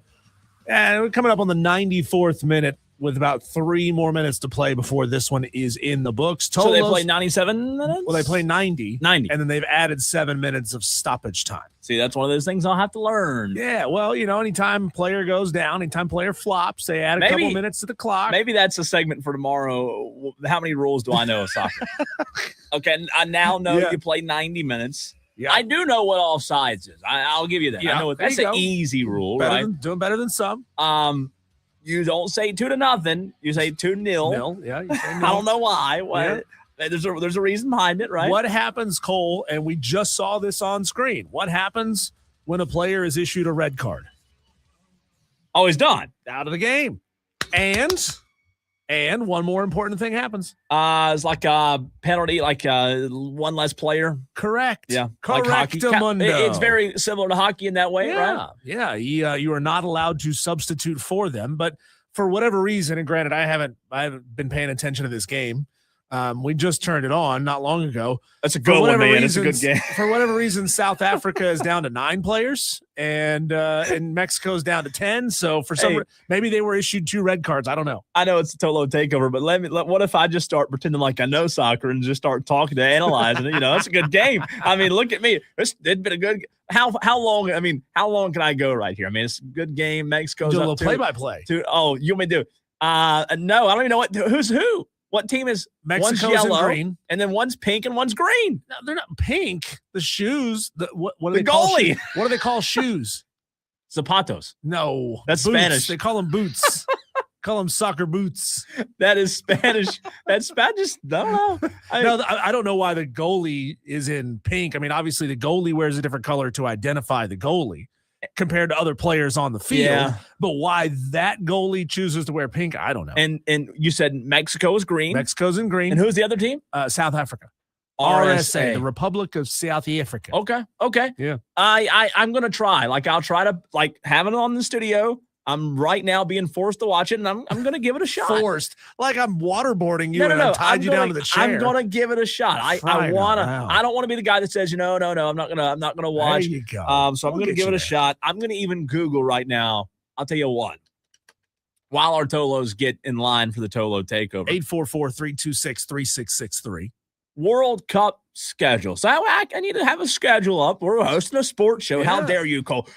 There's somebody out there. How do you not know? You know there's somebody out there, right? In the upstate? Of course. Because, there's somebody that's a soccer guy that's thinking, I just can't believe that the fan upstate employs this guy that talks about sports and he doesn't even know soccer. And the World Cup, the biggest thing in the world's happening right now, and this guy doesn't even know anything. I can't believe he has a sports radio. Somebody's saying that, by the way. I mean, there's somebody out there. Yeah. This idiot, how you have a sports show and not know about Mexico and South Africa and all these other. There's another game today, I think, too. It is ludicrous. Yes, South Korea, Czechia are going to play at 10 o'clock. That name, by the way. Also in Mexico at Estadio Akron in Guadalajara. I don't know what you just said. Guadalajara? Estadio Akron. Yeah. Guadalajara, Mexico. Yeah. Okay. Let me see if I can get on this Friday schedule. Canada, I can pronounce that, versus Bosnia. Give me a second. Herzegovina. There you go. Is that right? Yeah, Herzegovina. Okay. United States, Paraguay. Yep. 9 o'clock for the U.S. Oh, so our first game is tomorrow night. Yep. They'll be playing at SoFi Stadium in Inglewood. Tomorrow night. What do I? Let me think about this. What do I have tomorrow night? Can I make convenience? Can I watch the World Cup tomorrow? I might can do it. They're not doing game 5 of the NBA Finals tomorrow, are they? Are they waiting until Saturday for that? When's game 5 of the NBA Finals? I'm looking right now. I wish it was tomorrow night, but I don't think. Let's see. It's an excuse. Yeah, no doubt. It is Saturday. Saturday. Yeah, I can't watch. Sorry, NBA's on. Yeah. By the way, Qatar and Switzerland on Saturday. That's the first game. Where's Qatar at? It's in the Persian Gulf. Okay, that's what I thought. Yeah, it's. I mean, they're kind of right there. They're this whole Strait of Hormuz thing. Iran thing. I've heard Qatar. That's why I asked. I've heard like Qatar in recent months. Some people pronounce it Qatar, but that's do they apparently really? wrong. I should know more about the Middle East. You know, I've been to Israel. I've been over there. Did you know that? Yeah, you've mentioned. I should know a little bit more about the area, Middle East. But Qatar, I've heard Qatar, Switzerland, Brazil, Morocco, Haiti, and Scotland going at it tomorrow. Which of these? Here's your soccer. Which of these games interest you the most, Diesel? This is wrong. Like I'm gonna probably get some international hate for this, Cole. But Qatar is a tiny little peninsula off of the east coast of Saudi Arabia. It's deep in the Persian Gulf. So if you are outside of the Persian Gulf, you make your way in through the port of the Strait of Hormuz, which is right difficult to do right now. And then you would go west and a tiny bit south to Qatar. This is bad to say, okay? This is bad to say. Yeah. I realize what I'm saying here. It kind of looks like a skin tag on the edge of Saudi Arabia. Oh, let me look at it. Now I want to see Saudi Arabia is a big country. How do you spell it? Q-A-T-A-R? Qatar. You know, I had you me tell you about my latest skin tag development, or do you not care about That's disgusting. Oh, That's it does. disgusting. No, it looks like I told you. That's weird looking. Yeah, you're right. I'm not wrong. It looks like it's not supposed to be there, doesn't it? No, it doesn't. It looks like it should just break off and float off into the middle of the Persian Gulf. In the strait there. That does. And if you look on Google, like the country, I mean, you see the crazy looking buildings. I mean, this is crazy looking in Qatar. It's one of the richest countries in the world. Really? Yeah. How about that? They got money. They got money. Richer than Spartanburg? Are you kidding me? What are you talking about? Lisa, let's go to the phone lines here in the Tolo Takeover, 844-326-3663. Matt from Ohio. Matt, are you going to school us on our soccer World Cup knowledge? Absolutely not, and I'm going to give you a hall pass for not knowing. I've been critical before of women's basketball because it's hard to watch. I'll tell you this story very quickly. My son, my oldest son, was home from college one summer, and I think it was at the last World Cup. And I walked through the living room, and he's watching a game, and I said, "What are you doing?" He said, "I'm watching soccer." And I said, "Well, what's the score?" And he goes, "Nothing." And I said, "Well, where's it at?" And he said, "Well, it's like the 82nd minute." And I said, "How long do they play?" And he's like, 90. I'm like, so you've basically been watching a 0-0 game for, however long. That's crazy. Yeah. I mean, and that happens. And I have all the respect in the world for soccer because those guys run however many miles. I don't like the flopping, but I don't like the flopping in the NBA either. But I just can't, I can't get on board with just games that are 1-0 where you played for basically an hour and a half. That's just it's boring. Can't do it. You're 1,000% right, Matt. I mean, we're a results-oriented country. We want points on the board. We want scoring. We want something to happen. This back and forth forever is not fun. I can't watch a lot of soccer on TV, but go into a match, especially if you're drinking some beers, it's a lot of fun. Or imagine that. I'm sorry. Go ahead, Matt. The soccer hooligans are legendary. I mean, especially, if we think things are bad, I mean, I'm concerned about what's going to happen in New York.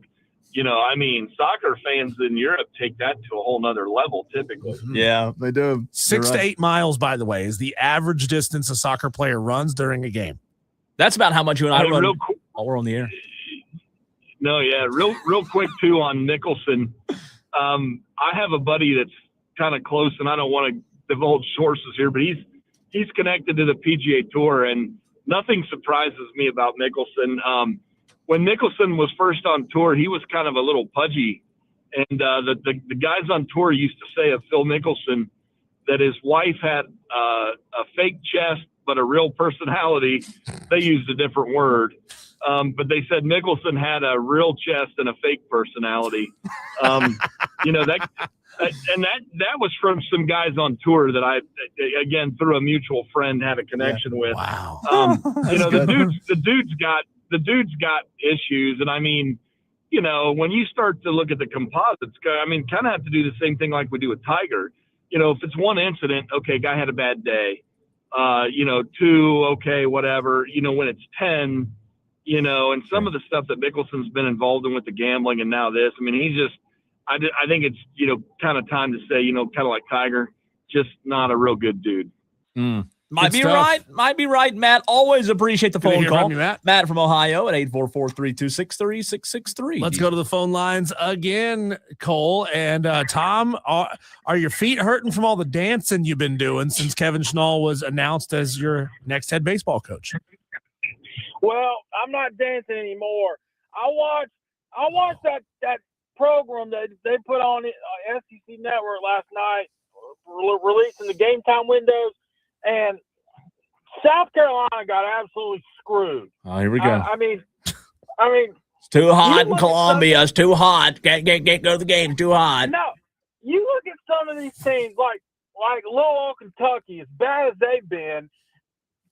All right, so they got some day games in September, but from the end of September through the last game of the year, every single one of them is a night game, and we all know that at Williams-Brice at night, you don't want to walk into Williams-Brice at nighttime because you ain't coming out unless you got some bruises. And of course, you look at the Gamecock schedule, and all you see is early flex, afternoon.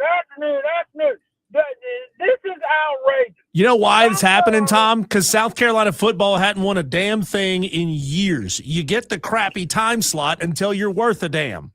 Well, I mean, it wasn't that long ago.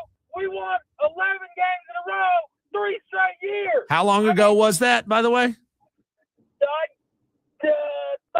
13 years ago. Okay. So you're saying it's been a while since you've been worthy of prime time. Yeah, but you look at the Gamecocks' history in prime time at home, it's pretty good. All things considered. So I think what South Carolina needs to do is they need to follow the Texas Tech line of thinking here and just find a court, find a judge, make him do everything you're asking him to do, and if the SEC doesn't comply with your demands, then you're going to follow legal action. Hey, Tom, there's got to be a Murdoch somewhere down there that would give you the ruling that you want. No doubt. And by the way, Tom, what do you think of the Chris Lamona's hire for Coastal? I think it's a good hire. I mean, anytime you can get a national championship coach, that's pretty good. Yeah, I mean, I didn't think they were going to get a national championship coach, to be honest with you. We talked about it. That, it was a good job yesterday. We talked about that yesterday, Diesel. But national championship coach at Coastal, feels like a big get. Yeah, they knocked it out of the park. And I feel bad for College Charleston. They got to deal with money now, too. So have fun with that. Hey, one more question for you, Tom. I need some help today. Are you ready? I'm ready. Diesel would say I need help every day, but I'm upset today. The Braves have lost 2 games in a row, and I'm about to give up on them. I'm about done with the Braves. Well, I was talking to a buddy about this. They need to contact the strength and conditioning coach, whoever that is, and the dietitian, because a lot of these injuries you can use the science behind it, whatever that means, to go back to the strength and conditioning and the dietitian. Whoever's giving these guys advice on what they're eating could be leading to what's causing all these injuries every single year. But the Braves lost 2 games in a row. Whatever money you got set aside to invest, I highly encourage to put it on the Atlanta Braves tonight, because the Atlanta Braves will not lose tonight. They will not lose 3 games in a row. I hope you're right. We need Drake Baldwin back. If I put money on the Braves to win tonight and they lose, can I call you as an insurance policy? Will you pay me back? I probably won't answer. Might not answer, Diesel. Okay. I might see that phone call come across and think it's spam. Hey, real quick, Texter Tom coming at you. Texter from the 431 says, Tom, tell me what Schnall has done outside of winning a natty with a ready-made team. I'll wait. Well, he's won 96 games in years, I'll take that any day of the week. And he didn't win a natty with a ready-made team, by the way. He was an assistant on a team that won a natty. Yeah, as assistant. He took that team to the national championship. And if you told me right now that he takes South Carolina to the national championship tomorrow, I would sign up for it. I mean, who wouldn't sign up for it? Tom, did you hear our guest? Did you hear our guest earlier in the 3 o'clock hour who said that he thought that South Carolina would be in Omaha next year with Kevin Schnall? He did. I believe it. They're already putting together a good team. I mean, good enough for the Sun Belt. That staff is straight up cooking, guys. Cooking, baby. Cooking. Thanks, Tom, you're the Tom. best. Good to hear from Appreciate you. you. Oh, my gosh. They're cooking, Diesel. They are cooking, Tom says. I don't know. I think that might be a little bullish with them making it the first year, but we'll see. I think they'll make a regional next year. I don't know if they'll host a regional, but I think they'll make a regional. I think they'll make next the year. postseason. Yeah, they'll be a postseason team. I think so. Let's keep it going. Yep. Cocky for a reason. What's cocky? The basketball Armageddon happened last night. It was the basketball Armageddon, the end Armageddon. What have you got against the Knicks, man? You've been on this vendetta for a while over the Knicks. I don't have anything against them. It's not the players, it's the fans. If San Antonio won last night like they should have won, that place would have been riot city. It'd have been like burn down everything. And y'all know it's true. You know it's true. So I don't have anything against it. It's just the fans, like I say, because when they won, it's the greatest thing since sliced bread. But if they lose, it's like let's tear everything down and let's undress all of the burn down buildings. So I mean, they were climbing. They were climbing the light poles when they lost game number 3. They'd be climbing it if they won. So like, there's no difference. I think they just want to climb light poles. They just want to be wild. It's cultural. It's New York. They're unhinged. Yeah. Well, that's kind of like West Virginia with the sofas, right? Yeah, they burn couches up there. there. Their thing, right? Yeah. Burn couches, yeah. That Could be. Could be the thing. Cocky, have you watched the World Cup yet today? Well, they're still. Is it official or is it still friendlies? No, this is it. This is real World Cup. Oh, it started today? It started today. Yeah, I'll have to watch them. I'll watch tonight then, yeah. Yeah, I mean, you should have known that. Are you going to be up till 10 p.m. to watch South Korea versus Czechia? I did. See, last night I watched the friendly. It was crazy. Yeah, well, tomorrow, 3 o'clock, Canada versus Bosnia, and 9 o'clock, USA, Paraguay. Thanks for the call, Cocky. Good job, Cocky, for a reason. Hey, let me ask you this. I didn't realize I had a mix-up, and I think more than just me had a mix-up too. This historic UFC freedom fight, I thought that was going to happen like around the 4th of July. Did you think I thought that too. It's Sunday. Yeah, so I didn't realize apparently this is not, I mean, it's sort of attached to the Freedom 250, but it's for Trump's birthday. So there's going to be 2? No, not 2 UFC fights. Just one UFC fight. Well, one UFC event on Sunday for Trump's birthday. And then I think that sort of leads into all of the other festivities. Which, from what it's all on Sunday, though, is what you're saying. Correct. Right? For this fight, yes. What I've heard, Cole, is that the weather in DC is supposed to be brutally hot and nasty on Sunday. Like very, very high chance of rain. So it's a dangerous thing to have an event like this outside. I mean, I don't know if they got a backup. I don't know if they'll back Probably up not. to the.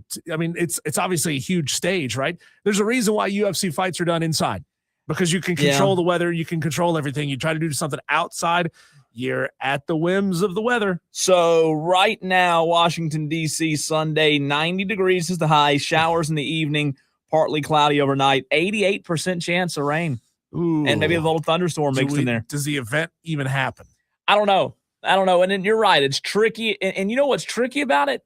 Doing it in the summertime. Well, so because you got pop-ups. You know the famous photos? I think it's the Thrilla and Manila fight where the boxing ring itself was covered. But once you got, a certain distance away, a couple feet away from the ring, it was open air. So the people were getting drenched in a downpour while this legendary fight was happening under a cover. I don't know if they can put something up fast enough to go over this whole. I mean, that rig is huge. That whole setup is gigantic. I don't know, man. I mean, I kind of was thinking it was closer to the 4th. I mean, I might tune in, I might not, depending on what's going on Sunday. I might miss the whole thing. I guess you're right, though. I mean, it's gigantic. I don't know how you can cover that thing up. I don't know if you can. Only if they had a ballroom, I guess, right? You could have done it in there. Have the fight in the ballroom. That would have been the solution. Hey, I want to ask the question that you asked me late last night. Last night, the Knicks, they came back. The Spurs collapsed. How does that compare, Diesel, to the Falcons, Patriots, Super Bowl collapse? Which one's worse? We'll get into it. We'll debate. Tolos, we want to hear from you as well. Next.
844 Fan Phone. This is Wire to Wire with Diesel and Cole Bryson on the Fan Upstate.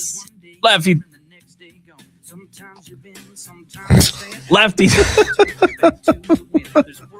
I just hate when I do that. I really just hate it. I start talking. If you didn't hear what happened, you need to see it on the stream. It probably was a funny watch. The look on your face. It's just Can so, somebody go back and screen grab the look on Cole's face? It's just so you start this. You didn't turn your microphone on. I'm sorry. Let me try that again. Lefty Tiger on the Joy Law Firm text line says, if cocky for a reason as a Gamecock fan, I know he isn't calling in talking about fans. LOL GTFO. That stands for get the fudge. Yeah, out is what it stands for those that didn't know. Or it could stand for something new. I mean, maybe there's something new it stands for. Lead the country in ejections from their football stadium. Yeah. And a Gamecock fan is talking about New York fans wanting to fight. Yeah. The question is, Tolos at 844-326-3663 is or was the Spurs collapse last night worse than the Falcons collapse? Boston Scott says, let's see. He says, I'm always at work during show hours. I'll have to find the time to call in soon. Hopefully so, Scott. Boston Scott also says, I'm already saying the Falcons collapse was worse because it gave the Patriot fans even more to run their mouth about, and that's coming from a Pats fan from Boston. We'll continue that conversation. Let's first go to the phone lines, Diesel, at 844-326-3663. Our long-lost friend, Dewey. What's up, Dewey? Yes. First of all, I need to comment on this Spurs situation. Please do. That was horrible. Absolutely horrible. Victor Wembanyama, he needs to be fired. He's a little thug. He thinks he's not little. He's 8 feet tall. He takes steroids. He thinks he's God's gift of basketball. And look, what did he do last night? He let his team down. And then it's just despicable. And the New York Knicks, they get away with another little one-point win. I mean, it's a travesty what these NBA finals will turn into. They may as well just give it to New York now and be done with it. You know, it's funny. It's funny, Dewey, that you say he led his team down. He also led his team with 25 points and 11 rebounds. And I didn't know you were an NBA watcher, consumer, fan, maybe. Or, excuse me, 24 and 13. I watched it for 5 minutes when they were up by 30 thinking, Spurs are going to win, and that's it.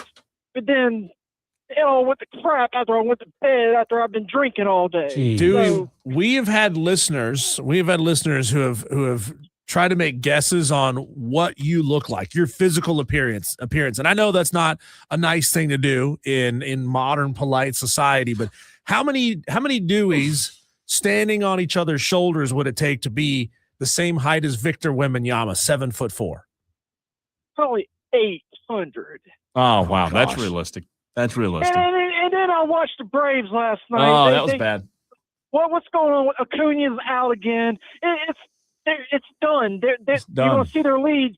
Their leads start to trickle down. And by the All-Star break, they're going to be from 9 games up to probably 4 games ahead of Philly. And the Phillies will, because they got Don Mattingly, they're going to win that division. You put it to you right now, they're going to win the division. Wow. Because the Braves are going to have an epic collapse, and Walt Weiss is going to be fired. Oh. Whew. Coming in hot today. Good stuff. Fired up. He says the Phillies will win the division. Let's go to keep it going on the phone lines. They're rolling. Rick and Greer. Rick, your cousin Dewey just got off the phone. Good to hear from you too. Do y'all schedule these phone calls? Let me tell you what.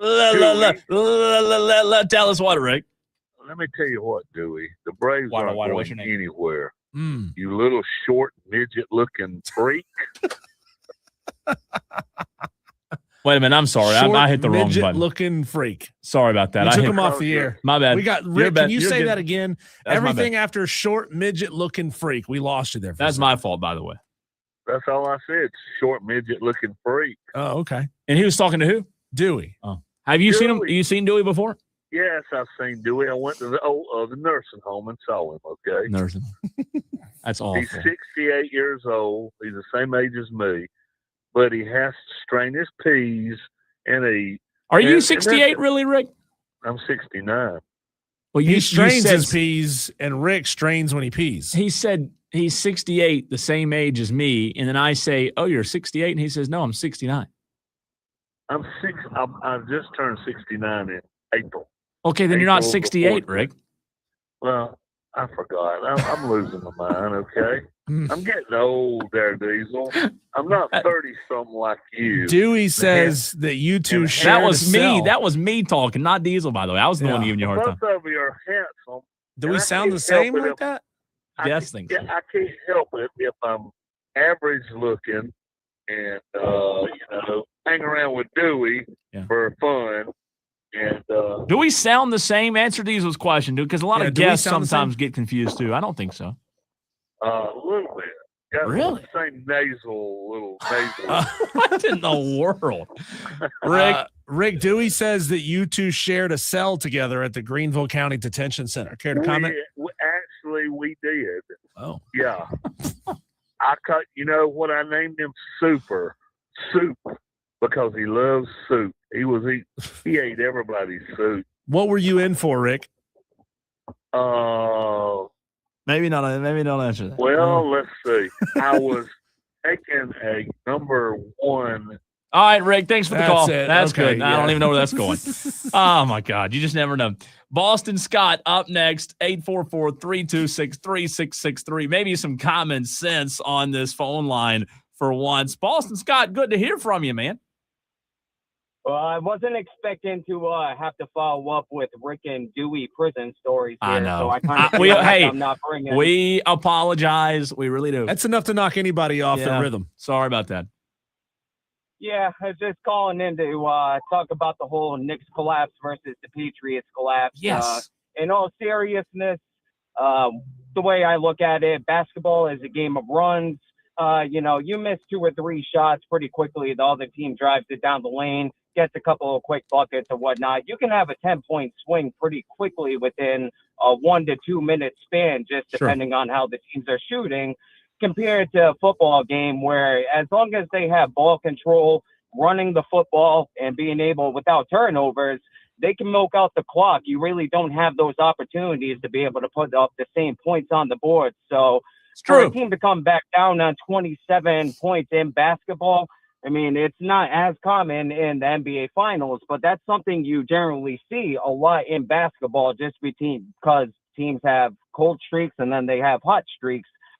Just so from there, and that standpoint, it seems like it's worse collapse on the Falcons standpoint to, drop down that. But and it's just worse to give us Patriots fans any kind of reason to be able to talk smack to everybody because we're already annoying enough at that point. So just wanted to chime in on that with you guys. Hey, Boston Scott, before we let you go, what's your opinion of New Yorkers? Well, that's going to be tough. I don't know if my wife is working because she's from Jamaica, Queens. So I tried to stay away from that. But let's just say that it's been an interesting marriage having a New Yorker and a Boston person coming together. But New Yorkers they're the worst. They've got good pizza and bagels and nothing else. I think I agree with that, Boston stuff. Scott. Good to hear from you, man. Appreciate it. Call in again soon. Yeah, I think he's right on that. Like, if you just take the general population of the United States, I mean, I've been a lot of places. You have to. I think New Yorkers are. I think they're the worst. Yeah, people know Boston is a clean city. You know what, man? Potentially I'll tell you this. some rude folks, but only rude to people that deserve it. And I'm not just saying this because Boston Scott just called in. I've only been to Boston one time, but when I went to Boston, I loved Boston. Really? I did. It was cool. It was neat. And again, New York's cool if you've never been. You visit, you get down, it's Times Square, that kind of stuff. But the people in New York, I think he's right. You just watch how they act after all these games. What's the better accent, the New York accent or Boston? Are we going to need to play a little audio back and forth? Andrew, our guest earlier, is a New Yorker, right? Yep. And isn't Jack Veltri a New Yorker too? I think he is. I think Jack Veltri. And then you got Boston Scott. I think I prefer the Boston accent. Really? Okay. Yeah. Khakis and all that. Yeah. Khakis are the same thing. When you say that word, you mean what? Khakis? Mm-hmm. I think the pants. Yeah, but khakis. It sounds like car keys. Yeah, they mean car keys. Yeah. Yeah. No. We mean pants. Yeah. I think I'd go Boston there. But Boston's the better accent. You just go watch these videos of how these fans are acting. I mean, it's just unbelievable. It's like, anytime you have these political protests and all this stuff, I mean, thank God I don't live in the North. I couldn't do it. I couldn't take it. Prime example, Stephen A. Smith. Stephen A. Smith's a New Yorker. When he talks like this and he gets that super, I'm going to tell you something. I'm from New York. What about my guy? I tell you who's got a good accent. Where's he from? I tell you who's I do like. Who's my actor that I like a lot? And I'm sorry for drawing a blank on him. Affleck? No, the one that from Boston or from New York? The one that's in Tulsa King. The one of the most famous Rocky. Stallone. Yes. Sylvester Stallone. Is he from New York? Where's he from? Sylvester? I love Stallone's accent. I'm a big fan of Stallone's accent, especially He's from New York. He is from New York, so I like that. I thought he was, but I think he's got a great Stallone. Thank you, Shane Barrett. Thanks, I don't know why Shane. we couldn't think of Stallone's name. He's got a really good one. I'll tell you this, I think I've told this story before. I don't think you have a bad accent or a deep accent. When I was in Texas that year and a half or whatever, everybody in Texas thought I was from Louisiana. Everybody. Your accent's not even close to a Louisiana accent. Well, that's what we think. But people who live in Texas, they're like, every time I went out, they said, where are you from? Because I don't have a Texas accent, of course. Yeah. And the number one guess was always, you're from Louisiana, aren't you? Fascinating. I don't know why. Maybe it's just like the cadence in which I speak. I don't know. I don't think I have a thick accent. I don't think either of my parents have thick accents. My sister does for some reason. But when I spent my summer living in New York, people were on me all the time for having a thick Southern accent. See, I don't think you do. Close. I don't either. I mean, you hear like the Cajun accents, these TV shows and stuff, and theirs are pretty thick. I don't know if there's like in Louisiana, maybe there's different parts of Louisiana that have different accents. Yeah. You know what I mean? Yeah, northern Louisiana. I don't sound like Southern a New Louisiana. Orleans. I mean, or Bayou. One of those redneck alligator wrestling kind of guys. I don't think I do at least, but I'm telling you, Diesel, I bet it was over 100, hundreds of people said you're from Louisiana. Yeah, and like in Louisiana, Creoles and Cajuns are two different things. Like Creole Cajuns and are from Cajun. deep south out in the swamp. The Creoles, the Cajuns are from up north. The Creoles are from. And I just wonder which New one I Orleans area. sounded like to them. I wonder which one it was, but not the deep south, right? Surely not the deep south. Boston Scott says my accent has toned down after 13 years here. So you lose a little bit, or is it just you adjust the way you speak? Prime example: Stoneman has no accent at all. He's English. Yeah. It's true. He's just but like he goes up, weirdo, like, you right? hear like, yeah, well, that is true. That is true. Questionable life choices. But they also say like you go back home. Scott, tell me if this is the same for you. When you go back home, does your accent get thicker for a couple of days when you come back? I have heard that. Okay, so here's an interesting perspective from Scott. And I like perspectives from people who aren't here, because if you're from here, you probably have the same accent. Boston Scott says, Cole has an accent. Diesel isn't noticeable at all. And that's the way I think. I mean, I've always known I've had one. But Louisiana, I've never thought it was a Louisiana. Shane Barrett said, I don't think I have a thick accent at all, but when we went to Canada, they asked us where we were from. Shane, you do have an accent. I've heard you speak. Yeah, but Canadians have a real thick accent. No, they do. Shane has I don't know how to describe Shane's accent. It's noticeable, but I know Shane calls in. I know you've called in a few times, even recently, but I'm having Shane. Could you call us right now? It's more of a Shane's is more of a. I have to hear it right now. I think Shane has more of a. I don't know. It's hard to describe. You can't get it in your head of what Shane sounds like. Maybe a little higher pitched. Maybe. Like I was watching the Stanley Cup playoffs the other night, and the play-by-play, they're like, "Oh, don't you know the goal got down there to down close to the goal, and he shot the puck." Like that's thick. That's the Canadian accent is thick. And when you and I started this show, it was like the first few weeks, people were texting like, "Cole has a big deep accent." People were freaking out. I can't believe it. So I don't know. Texter says from Greenville. Lived in Charleston for a few years. People thought I was from Alabama. I was like, no. It's so based on what region. That's weird. Charleston has its own unique accent. Do they? Yeah. It's pretentious, I Why guess. do I wish me? I don't know. Tolos, this is a fun conversation. We didn't expect to go this No, direction. here's Shane, by the way. Shane has an accent, and I don't know how I would describe it. It's more of a. All right, here we go. Let me see if I can describe it before he speaks. It's smooth. It's soft. Sounds like you got a crush on him. It does sound that way. Go ahead, Shane. Let me hear your accent. Let me describe it better for Diesel. Cole, I would say take me to dinner first, but you already did. We did go to. We need to go hit up the. Where do we go? The Slice. We went to Slice. Have you been there, Diesel? I have not been to the Slice. Ah, so good. We went. This has been a while, Shane and I. I mean, this Sounds like back a pizza in the, joint. Yeah, in Simpsonville, downtown Simpsonville, right at the train tracks, right, Shane? Oh, maybe I have been to that one. Yep. Is that right? See, I don't think you have a thick accent at all, Shane. Thank you. Shane, where are you from? Let me ask you that. Where are you from? So I'm from Birmingham, Alabama, but my dad's side of the family is from Indiana, and my mom's side is from Wisconsin.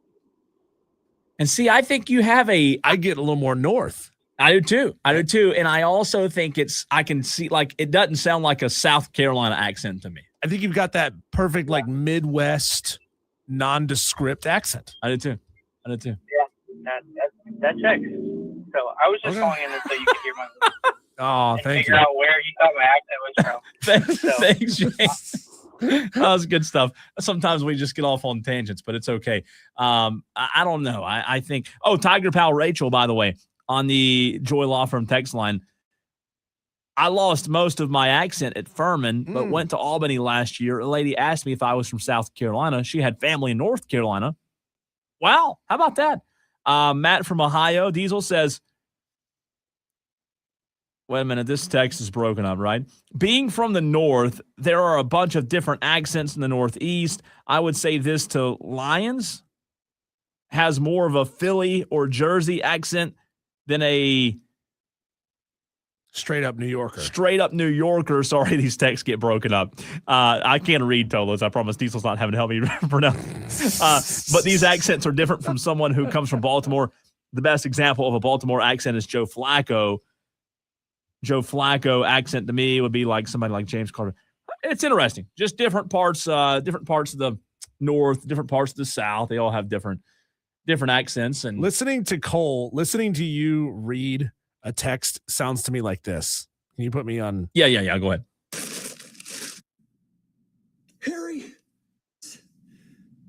Barry Swanson. Wool host annual meeting of Well, the problem is when you send a long text, our text line breaks it up into like 1, 2, 3, 4, 5 different texts, and it doesn't put it in order. So you've got to go through and you got to piece together, and you've got to find like where he left off and what the next word is. Yeah. I mean, Tiger Pal Rachel, hers came through all together. So succinct. Be short. Keep it short. When we come back, Cole, speaking of short, Ben Stiller was on the halftime broadcast last night, and he said something that I think deserves an instant ban from Madison Square Garden forever, right? I mean, usually you have to do something egregious. I think this rises to that level. We'll play it next.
Cole, ahead of Game 3 of the NBA Finals, Josh Hart of the New York Knicks was criticizing and lamenting how that home court advantage inside Madison Square Garden wasn't going to quite be the same because of the hardcore fans were not going to be able to buy tickets and get in there. He said the cheapest ticket, $7,000, $8,000. That's absolutely ridiculous. And it is, secondhand market, you really can't control what ticket prices are. Face value is face value, and then they go up once they get out there on the open market, Cole. But maybe if the weight of the internet is saying, hey, home court advantage is not what it should be, there's too many celebrities, we don't care about this, maybe it's not the best thing if you are actor, comedian Ben Stiller going on the halftime show and saying this. Where they are. Hey, Ben, you're not a fair weather fan because number one, thank you for the love you shown our show watching you guys all these years. Forever. But you like a real fan. Like a lot of these other freeloaders, they just showing up because the Knicks are doing good. How long have you actually been a season ticket holder?